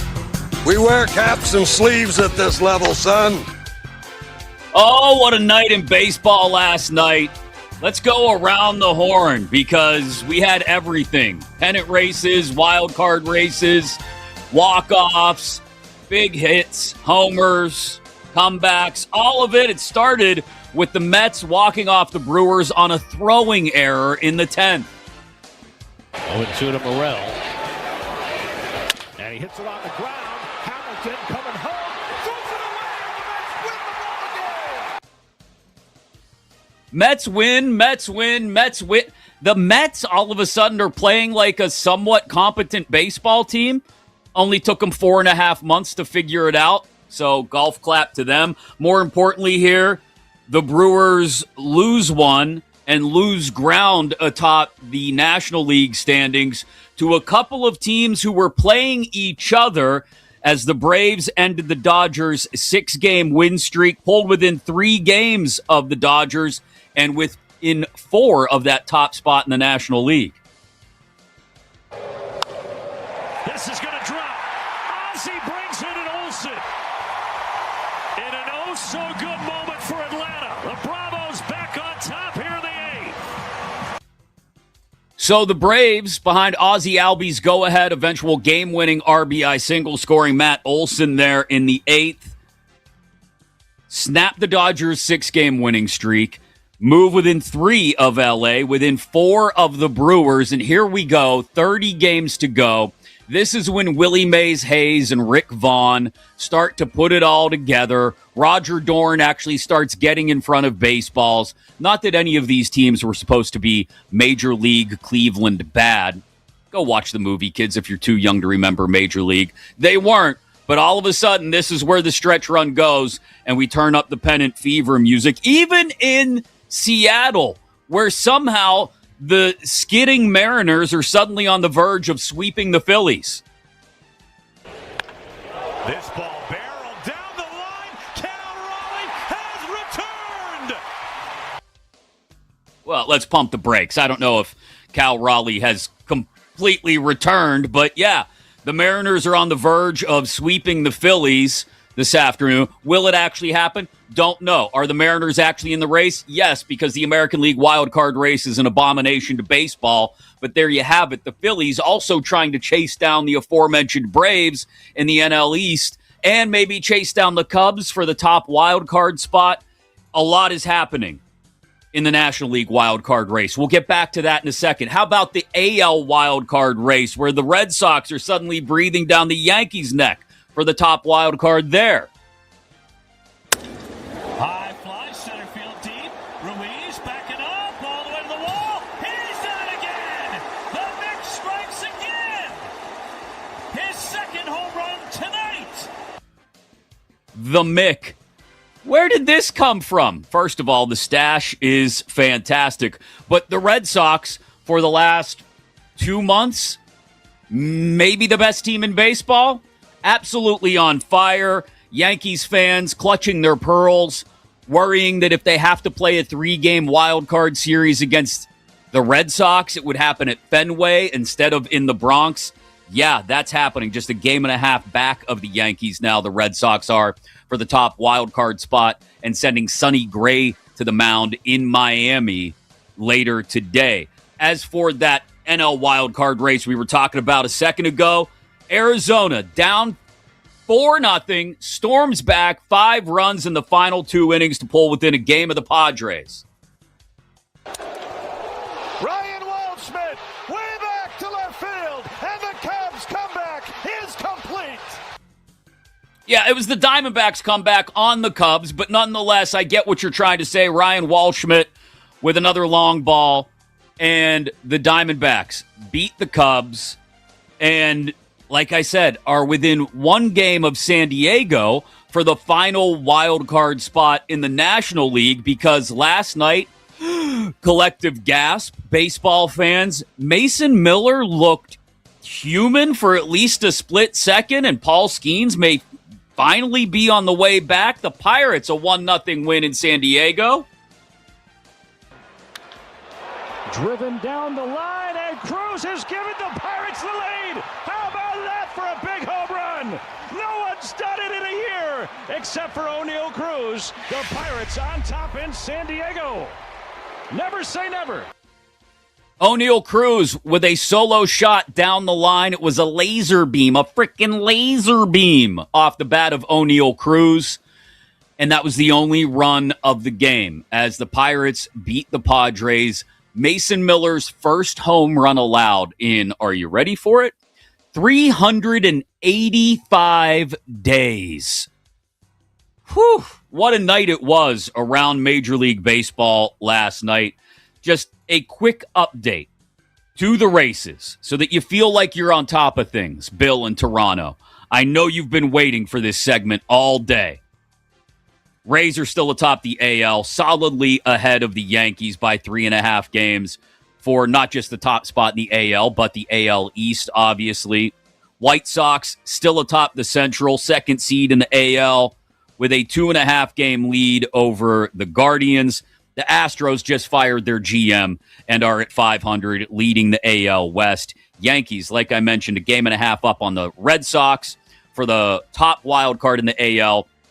And the Guardians right there hanging on 1 game ahead of the Rangers for the final wild card spot in the AL. The NL I mentioned is a race for the top 2 records and a bye into the division series. Brewers 1 game ahead of the Dodgers and 4 up on the Braves. 1, 2, 3. Brewers, Dodgers, Braves in the NL all leading their division. The Cubs, for what it's worth, are only 5.5 back of the Brewers, but again, just 30, 31 games to go in the season, and 3 games up on the Phils, who are in the second wild card and trying to chase down the Braves. They are, 4.5 back of Atlanta now. And you've got the Padres right there in the final wild card spot, 1 game up on the Diamondbacks. Whew. We got you a full night of baseball in just a little less than 10 minutes. That's how we do it here on Westwood One Sports. Coming up in 20 minutes, it's been a roller coaster ride with one NFL team so far, and we haven't even kicked off a regular season game yet. But next, we power rank the top 5 candidates for regression in the NFL this year. This is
Welcome back to You Better You Bet, presented by BetMGM on Westwood One Sports. And we've arrived, the power hour here on You Better You Bet. Chris Mack in for Nick Kostos on Westwood One Sports. The final hour of the show coming up in 20 minutes. Keep your arms and legs and everything inside the car at all times, because it has been an absolute roller coaster ride of a year for one NFL team, and they haven't even played, nobody has yet, a regular season game yet. Still 2 weeks away. That's the other thing, by the way. One of our producers, Kenny, mentioned it in the chat. We are still 14 days until kickoff of the NFL regular season. 14 days from today, we will kick off the NFL regular season. And it's felt like we've been 14 days away from the start of the NFL regular season for about a month now. The month of August has become interminable. It has become the longest month of the year. It is August 37th. Welcome to another edition of You Better You Bet on Westwood One Sports, inside the Westwood One Sports app, inside the Odyssey app, and of course, live across North America on Sirius XM Channel 375, on all of our fantastic Westwood One Sports affiliates across the country as well. You want to be a part of the conversation? Jump into the chat on the YouTube stream, youtube.com/@thekostos, TheKostos, or pick up the phone, 310-840-4910, 310-840-4910. With 2 weeks to go until the regular season, though, why not take a look at some spots where things could not go as well as they're expected to? Why not take a look at some spots for, well, regression? Spots where guys may be primed for maybe not that full step back, but half a step back, and it becomes noticeable because of the last year or a few years that they've had and the success they've had in those seasons. And that's what we'll do in just a second. I'll power rank NFL regression candidates here on Westwood One Sports. I've got 5 in mind, so why not just jump into the list? And we'll count them down from 5 to 1.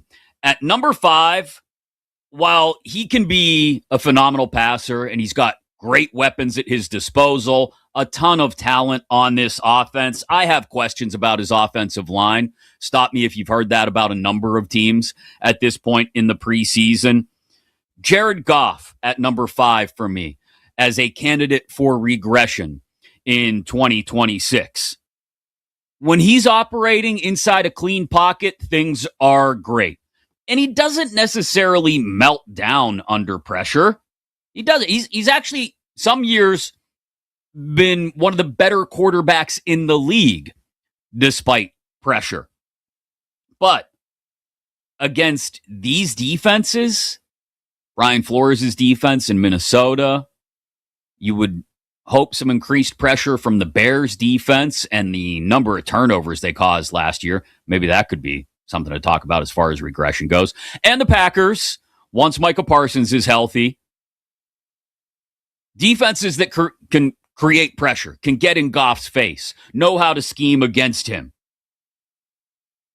If anybody is generating immediate interior pressure, especially against Jared Goff, and busting up that pocket, not letting him work through progressions, turning up the speed on his decision-making, it could lead to a natural drop in some of that downfield accuracy that we've seen from Goff, even with all those weapons at his disposal. So my number 5 candidate for regression in the NFL in 2026, Jared Goff, Lions quarterback. Number 4 is going to be the only spot on this list where I go to the defensive side of the ball. Yes, there are other candidates, but in this case, I think age is a big part of it. Number 4, Danielle Hunter, edge rusher for the Houston Texans. Pass rushers on the wrong side of 30. The drop-off can happen like that in an instant. Yes, he's working with Will Anderson Jr. on the other side. Yes, they felt nearly unstoppable last year. And yes, I still think the Texans defense is going to be good, but I don't know if we get the same sack totals this year. I don't. While offensive blocking schemes are, I imagine, going to sell out to try and slow down Anderson, and it's very hard to try and slow down Anderson and Hunter at the same time. His pressure metrics as compared to those sack totals have not always compared. And as that first step explosiveness off the ball slows down, maybe even just by a fraction of a second as he pushes into his 30s, is he going to be able to get home as often? Are teams able to study tape on what exactly D'Amico Ryans is cooking up on that side of the ball? Do the Texans then get inventive and look to bring pressure in different ways? Or do teams figure out a way to slow it down on the edges and maybe not completely take Will Anderson Jr. and Danielle Hunter out of games? But like I said, just slow them down enough. Again, for a guy in his 30s now, that's something to keep an eye on with Danielle Hunter. He's my number 4 candidate for regression in the 2026 NFL season as we power rank him here on Westwood One Sports. Number 3, I mean, I don't want to say it has to happen. A lot of people feel like it has to happen. Maybe it doesn't. Maybe they just pick up right where they left off, and the reigning Super Bowl champion quarterback looks like a reigning Super Bowl champion quarterback, but I've got Sam Darnold at number 3. Not because I really worry about Sam Darnold necessarily turning back into a pumpkin. I don't think he's going to start seeing ghosts again. Throw out all the Halloween analogies you want to. But because I don't know if he can remain at that peak he had during the playoffs for an entire season. Maintaining the top tier completion percentage under pressure, maintaining the conversion on deep balls into scores. In consecutive seasons, I think that's going to be tough for a guy who we know, and this isn't a knock. I'm sorry, Seahawks fans. This isn't a knock on Sam Darnold. But I think it's hard to believe until he shows it to us again. That doesn't feel fair, right? We said it about Sam Darnold all year last year. I'll believe it when he does it again. I'll believe it when he does it again. I'll believe it when he does it again. And he did that multiple times in the playoffs and even in the Super Bowl. Is it fair to then turn around and say, I'll believe it when I see it again? Maybe not, but life isn't fair. And so I've got Sam Darnold as number 3 on my list of candidates for regression this year in the NFL. Power ranking him here on You Better You Bet. Chris Mack in for Nick Kostos. Jared Goff at number 5. Danielle Hunter at number 4. Sam Darnold at number 3. At number 2, I thought about putting this guy at number 1. I did, because I don't think there's any way this team starts the year as successfully as they did last year. Their quarterback is coming off a major injury. Yeah, he's looked fine in camp and preseason action when he's gotten it. Has he actually played any preseason games? I don't think he has. But in camp, he's looked fine. Daniel Jones. He's not number 2 for me, though. Number 2 for me, Alec Pierce. He's been dinged up throughout camp in the preseason. They just brought in Keenan Allen last week to try and add something to the mix in the receiving core, not named Alec Pierce. But I don't know if it's necessarily enough to draw attention away, to draw brackets and double teams and over-the-top coverage away from Alec Pierce, who made his bones last year on deep balls.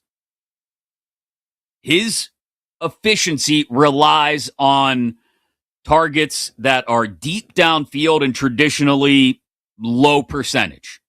And even if Daniel Jones is back and completely healthy, is that how the Colts are once again going to shock everybody and start the year 8-0? I'm doubting it. I'd probably throw Jonathan Taylor into the mix as a regression candidate as well, not in my top 5. But I have a lot of reasons to question the Colts going into this year. Tyler Warren is dinged up, even if he's going to be back for week 1. And the receiving core and the offensive skill position players are at the heart of it. The fact that they were willing to walk away from Michael Pittman Jr. this offseason, even as he's getting older, I get that, but was still productive and still, more importantly, an important target on the opposite side of the formation to draw secondaries coverage away from Alec Pierce in some instances. There's no reason for that anymore. Keenan Allen's not getting any younger. Can he still remain a reliable target in the middle of the field, working from the slot if that's the case? I think we're primed for a big step back from Alec Pierce. Not going to be bad, but I don't know if I necessarily expect him to take off like the rocket ship that he looked like he was ready to be a year ago at this time. So Alec Pierce, number 2 on my power rankings of players primed for regression in 2026 in the NFL. And number 1, like I said, I thought about putting Pierce number 1, but this receiver goes number 1 for me because, again, some of it has to do with being a part of a thin receiving core with this team. Even if they've got a rookie who's making a big impact at this point, even if they've brought back a familiar veteran face, even if their tight end is healthy and ready to go for week 1, I'm worried about Mike Evans. He's number 1 for me on the list of candidates for regression going into 2026. Obviously, got the free agency deal back in March, and in about 10 minutes, we'll go through the wild roller coaster up and down offseason, just a year in general it's been for the Niners. But he gets the free agency deal in March, Mike Evans. And yeah, he's still a big body, still elite at tracking the ball, especially downfield. He's not getting any younger either. And this is a complex, timing-based offense under Kyle Shanahan with Brock Purdy at the helm. And I think we're more likely to see DeJon Stribling take off and Evans maybe become a complement to Stribling as Stribling takes off. Stribling would be a great look, I think, for maybe Offensive Rookie of the Year.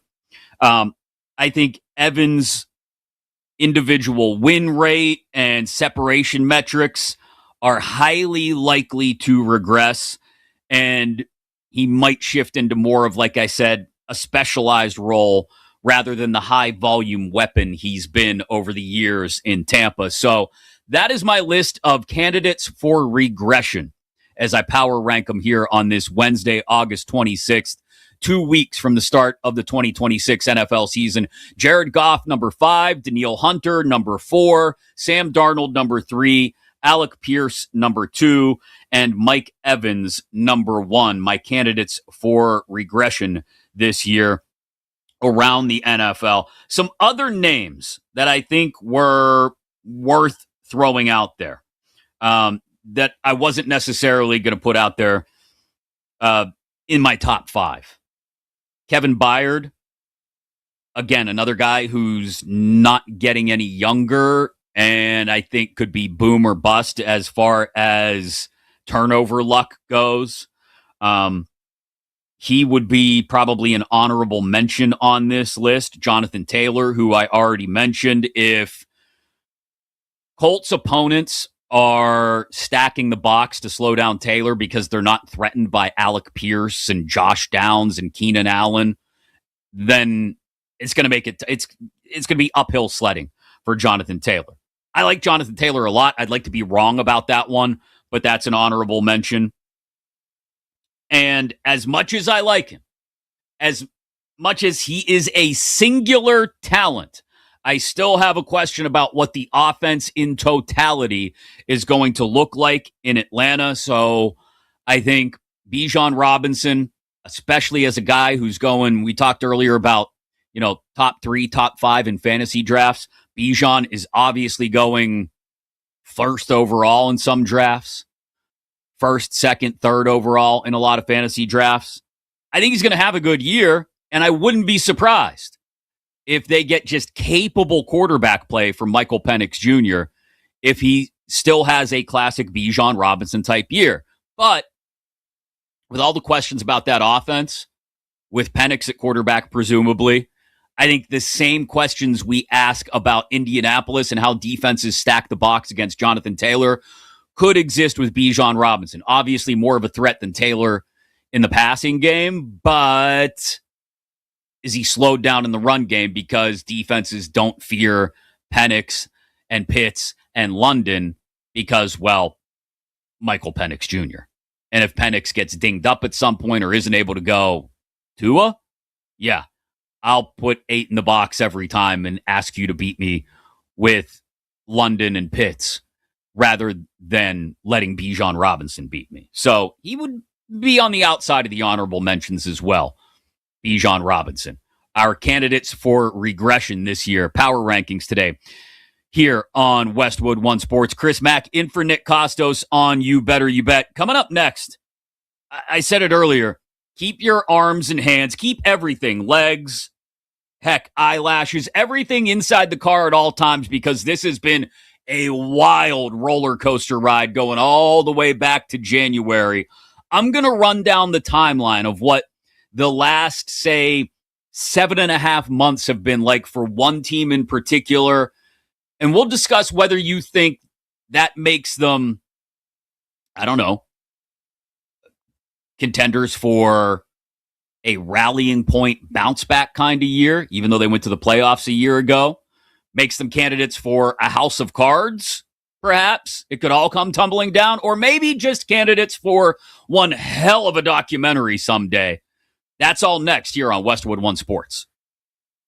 Who is under the most pressure?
Welcome back to You Better You Bet, presented by BetMGM on Westwood One Sports. Coming up in just a second, the wild roller coaster one NFL team has had over the last 7.5 months or so, and they have yet to play a regular season game because nobody has. They will start the regular season, though, in just 14 days as the rest of the league does. We'll get into that in just a minute. Right here on Westwood One Sports, Chris Mack in for Nick Kostos today here on You Better You Bet, presented by BetMGM. This segment sponsored by Progressive Commercial Insurance, protecting small businesses with affordable coverage options. Get a quote today at progressivecommercial.com. Before we get into the wild roller coaster ride that one team has been on, this is why I absolutely love the You Better You Bet crew and why I love fellow sports fans in general. Because we will watch a movie, and movies take artistic license, right? Not just with the facts in the case of a movie that's based on something factual, but with reality. It's why we love superhero movies so much, right? Because none of it's real. It's all magic. And my favorite baseball movie, I'd say probably my favorite sports movie, if we don't count. Do we count? Well, the Rocky movies count as sports movies because it's boxing. It's a sport. So my favorite baseball movie of all time is Major League. We did our Around the Horn segment about 45 minutes ago where we ran through everything that went on in Major League Baseball last night. And there was a lot. And in the background, I had Laura, our board op, play the Pennant Fever theme music from the movie Major League. Because it just reminds me of a team getting hot down the stretch run, as those Cleveland Indians did in Major League, right? All of a sudden, everybody starts hitting. Everybody starts making plays in the field. Ricky Vaughn is shutting games down. The entire city of Cleveland is singing, "Wild Thing," you know?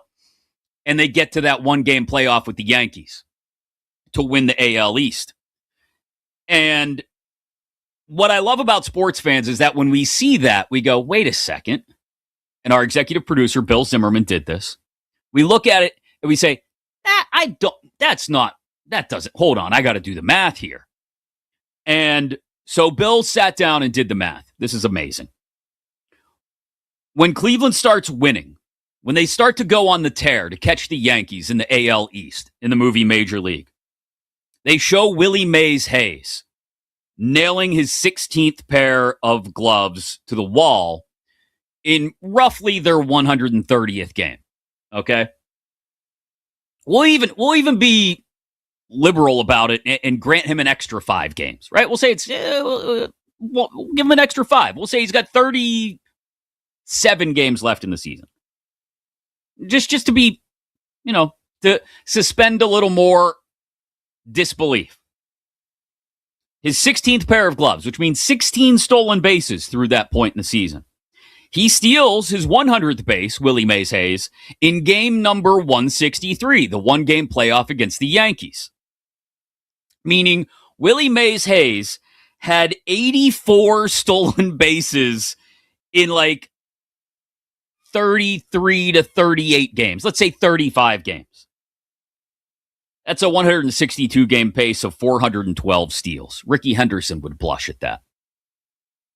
No wonder Cleveland came all the way back and caught the Yankees to tie for the AL East crown in Major League. My favorite baseball movie, hands down. Love Field of Dreams. But Major League is the best. Anyway, speaking of ups and downs, and at least for this team's fan base ending on a high note, they would hope, it's been a hell of a year for the San Francisco 49ers.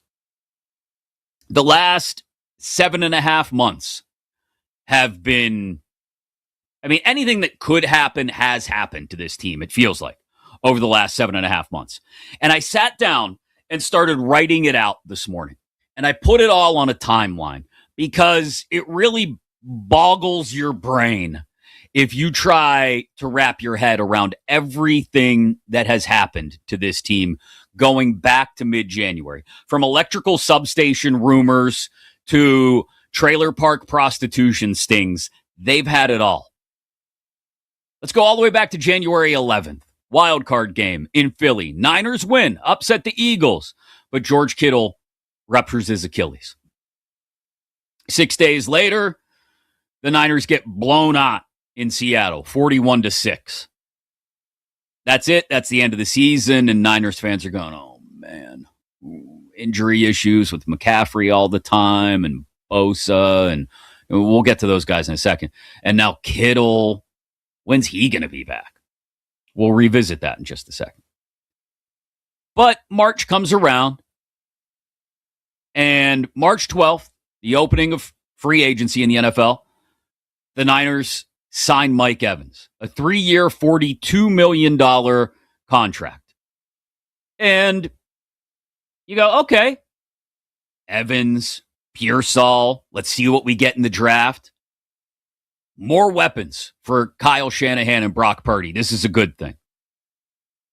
Also in the month of March, John Lynch sat down and commissioned a study on the electrical substation injury effect, called it a big nothing burger. We get through the draft. DeJon Stribling gets drafted there, as well as a few others, obviously. We get through OTAs and minicamp. And it seems maybe things are calming down in Santa Clara, right? Maybe the Niners are going to find some steady footing. But the Brandon Ayuk thing is still lingering out there. And towards the end of June, the final weekend of June, Brandon Ayuk goes on an absolute bridge-burning barrage on social media, culminating in calling out John Lynch on Instagram that final weekend of June, and talking about how he'll never set foot in that building again, meaning Levi Stadium, except to come visit there as a member of the Washington Commanders. Side note, he's still not a member of the Washington Commanders, and nobody seems very interested in signing Brandon Ayuk right now. That was way back in June. Feels like it was forever ago. It was 2 months ago. Then we get to July. July 14th, the Kyle Shanahan car accident. We find out about it 10 days later, 11 days later. 40 stitches, a broken nose, 3 broken ribs, a broken hand, a severe concussion. My gosh. Now the electrical substation is causing car accidents. How did this happen? But seriously, we had our questions about what camp was going to look like without Shanahan there for the first couple of weeks. He gets back. He's doing well, it appears. So we're glad he's recovered. But less than a week after finding out about the Kyle Shanahan car accident, we also have the news that this Ricky Pearsall thing may not be good. He's not recovering from that knee injury the way they expected him to. And on August 1st, they make it official that Ricky Pearsall is going to have season-ending knee surgery. Deebo Samuel gets signed. Welcome him back into the fold. What a way to start the month of August. A couple weeks later, we have what we think is some quote-unquote tightness from Christian McCaffrey. Then everybody starts to speculate. Maybe it's a hold-in because we've got big contracts going to Bijan Robinson and a couple other running backs. He probably just wants a renegotiation of more money, to which everybody says, no. He's actually not 100%. That's why he's not practicing. Okay. We're now in the middle of August. We've had Kittle trying to work his way back from an Achilles tear. We've had the Mike Evans signing, Brandon Ayuk's social media blow-ups, Kyle Shanahan's car accident, Ricky Pearsall's surgery, electrical substation rumors maybe put to bed by John Lynch. But we still haven't seen Nick Bosa on the practice field yet. Oh, boy. And then the final cherry on top of the sundae of what has been an absolutely insane 2026 for the San Francisco 49ers. CEO and co-owner Jed York is busted in the Wheat Hill Trailer Park in East Palestine, Ohio, in a prostitution sting. honestly, only one of two things can happen here. Is it possible it falls somewhere on the spectrum in between these two extreme opposites? Yes. And that's probably more likely. But it really feels like only one of two things is possible here. Either the 49ers as a team rally around all this distraction and nonsense and injuries and everything else and push the Rams and the Seahawks atop the NFC West. We talked to Danny Parkins earlier. He thinks the Niners aren't a house of cards. He thinks they are dangerous. I can see that perspective. I'll be honest, my jury has been out on the Niners all summer through all of this. Or it can end in the other extreme polar opposite. Kittle doesn't quite look like himself. CMC is in and out of the lineup all year. Nick Bosa's never really 100%. The defense is getting older. The only real weapon on the offensive side of the ball when McCaffrey isn't available is Deshaun Stribling, and he's a rookie who goes through some growing pains. Mike Evans is getting old, and the Niners go 6-11, 7-10. Those are the two polar opposite extremes it feels like the Niners are destined for. Either way, it's a hell of a documentary. I hope somebody is following along with all of this because this is a 30 for 30 someday. Everything the Niners have gone through.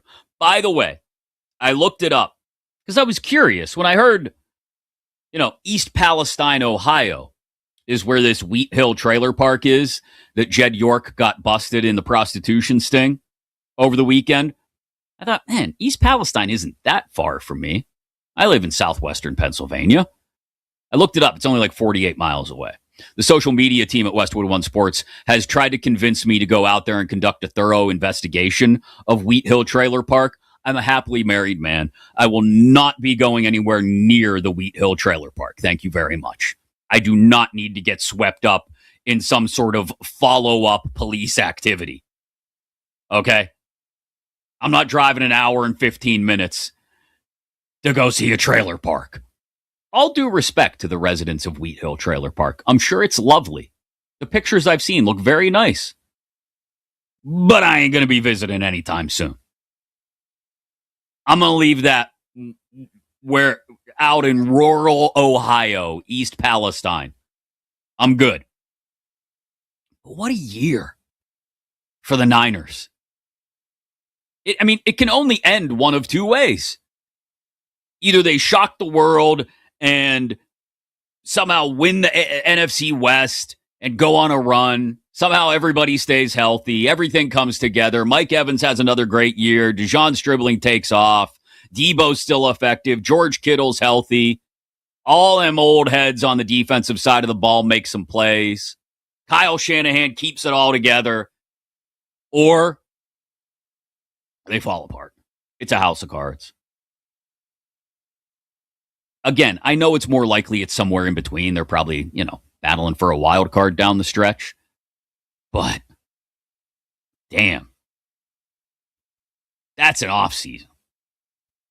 Just writing all of it down on a timeline, it took me 20 minutes. Just go back and check. Oh, wait, this happened in January. No, wait, this happened in March. This happened. Okay. Then we had, of course. Then we had Brandon Ayuk. The number of things that the Niners have dealt with so far this year is just insane. Coming up, we're going to wrap up the show with our 3 favorite moments of the day, our 3 stars of the day, thoughts on the Browns quarterback situation, a superstar quarterback maybe already back to looking like himself despite a major injury, and who the best team in college football may be. Plus, I got a bet for you. This guy should be getting talked about in Cy Young circles, and he's going today for a team that is red hot. That's all next here on Westwood One Sports.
Welcome back to You Better You Bet, presented by BetMGM on Westwood One Sports.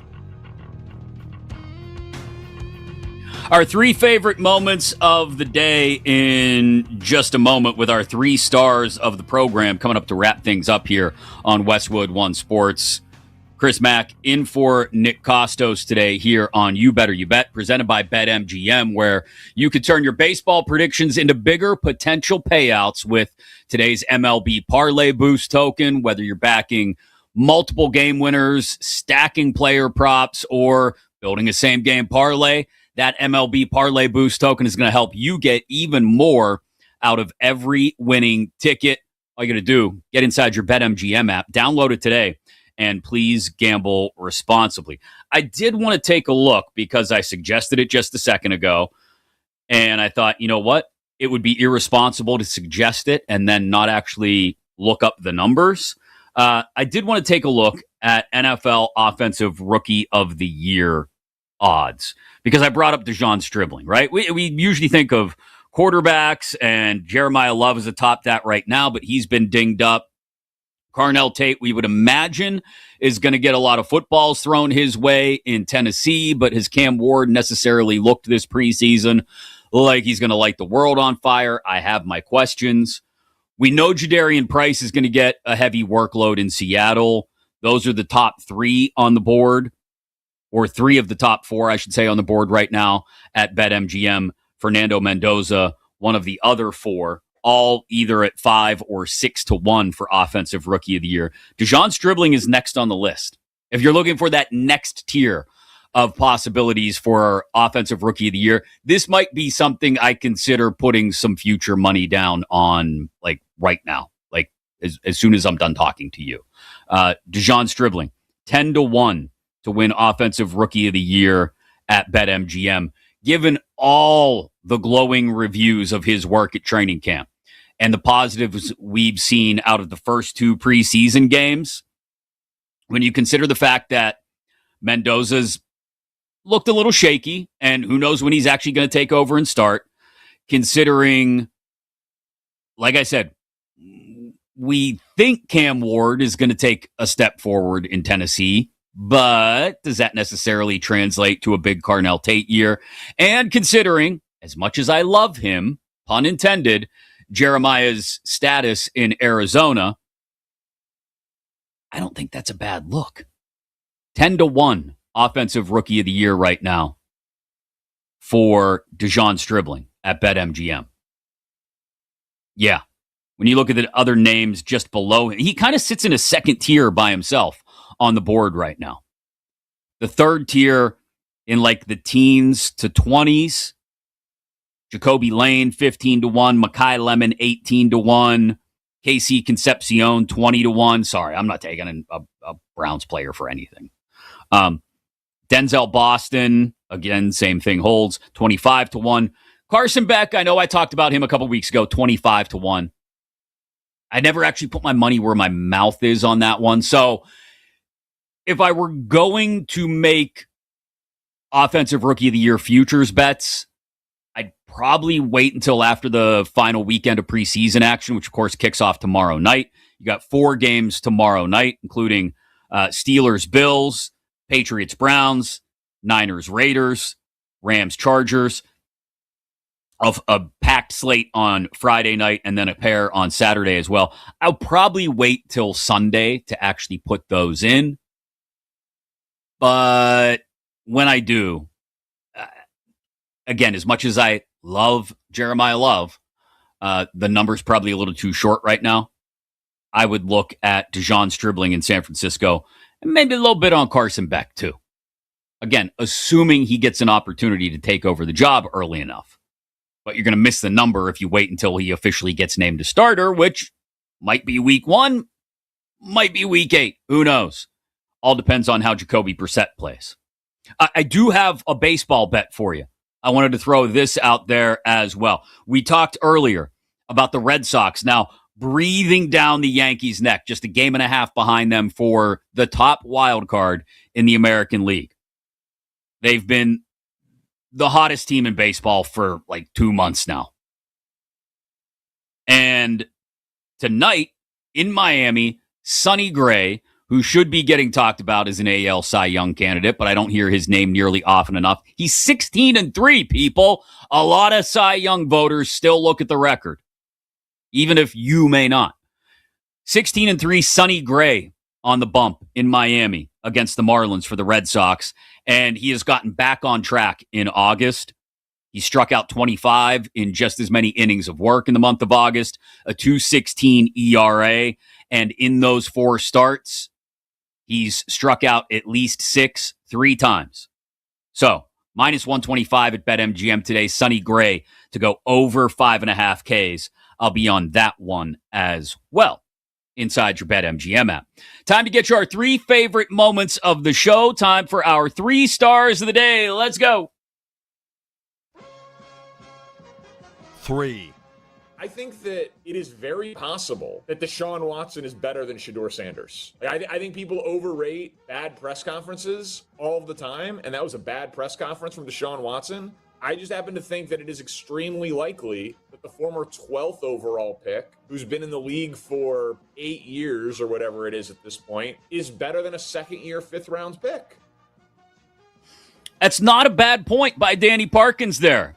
From First Things First on FS1 every weekday at 5 Eastern. It's why I like talking to Danny so much, because you know those Syracuse guys. They like to argue. It's debate team for them. And he's good at bringing up contrarian points to what you're pointing out. I pointed out, I think it's got to be a Jimmy Haslam decision. It can't possibly be a Todd Monken decision to start Deshaun Watson over Shedeur Sanders. I still stand firm in that belief, regardless of anything Jimmy Haslam has said over the summer. I think he's doing his best to try and wipe a little bit of egg off his face after giving Watson that contract. He wants to squeeze just a little bit more value out of it, if he can at all, and why he probably pushed for Watson to get the start week 1. But the contrarian point of view is Watson's experienced. Sanders isn't. It's easier to go from Watson to Sanders, in a lot of people's opinions, including Danny. And it gets Watson on the road for the first 2 weeks of the season, away from the rabid Browns crowd, who may want to rip his head off at the first sign of a mistake. I'm still very curious to see what happens if they actually get capable quarterback play from Watson or Sanders or anyone this year. Is there a way the Browns are not a playoff team? Let's not get crazy, but are they an 8-win team maybe if everything goes well? They've got the talent everywhere but the quarterback position right now. I don't know. Maybe a little bit of a wild hair of a thought there. Our number 2 star. 2. You would not know that he had a torn ACL and an LCL injury. I mean, he looks exactly like Patrick Mahomes. I think the only big test is going to be that first hit, right? And mentally for him, that first hit. Physically, he's doing everything. He did not have to take a single practice off. Alex Gold of 96.5 The Fan in Kansas City and weekends here on Westwood One Sports. And this is how it starts. This is how the Chiefs comeback story begins. It's Patrick Mahomes looking like Patrick Mahomes in training camp practices and then jumping in there week 1. And we all go, are you kidding me? This guy had a catastrophic leg injury in December and he's back already? Would it shock any of us if the Chiefs worked their voodoo magic and were somehow right back there as one of the teams to beat in the AFC? Okay, maybe not one of the teams to beat in the AFC, but if they were right back there in the playoffs, I don't think it happens. I think it could limit him some early, even if it doesn't look like it in practice, but would it shock any of us? No. They'll work their voodoo devil magic because they're the Chiefs, and that's what they do. Finally, our number 1 star of the day. 1. The Hurricanes, absolutely. Right back to national championship pursuit mode. This team is loaded. And then you add the second best passer in the country a year ago in Darian Mensah in regards to passing yards and passing touchdowns. I think he's maybe not quite Cam Ward. I think he's better than Carson Beck. This is going to be the most explosive offense in the country with an elite defense. Eric McLean of ACC Network earlier today on the show. Am I wrong to think that the ACC is a whole lot more interesting than maybe we would have originally thought? I mean, Miami, yes, but then that second tier of teams, including SMU and Clemson and Louisville. And then some really interesting stories at Virginia Tech with James Franklin taking over, and at Pitt where Pat Narduzzi's been around forever, but may have himself a quarterback capable of taking another step forward. Last time Pitt had a quarterback, Kenny Pickett got him to an ACC title. Could Mason Heinzel be that? The ACC might low-key be really, really fun to watch this year. Thanks to everybody on the team. Dan, Mike, Kenny, Tyler, Laura on the board, Bill, our executive producer. You're kidding me. Oh, these things happen in threes, they say. Dolly Parton yesterday at the age of 80. Today, Tim Curry at the age of 80. There is a younger generation that only knows Tim Curry, I think, as the really annoying, not maitre d', that's not the right word, but, you know, Home Alone 2, where he works at the hotel. Tim Curry did so much more. Man, we don't need a third one. We don't. Let's stop at 2. I'll be back tomorrow. We'll get you ready for the third and final weekend of NFL preseason action, and we're one day closer to college football kicking off as well. Black and Abdallah up next. Chris Mack in for Nick Kostos here on You Better You Bet.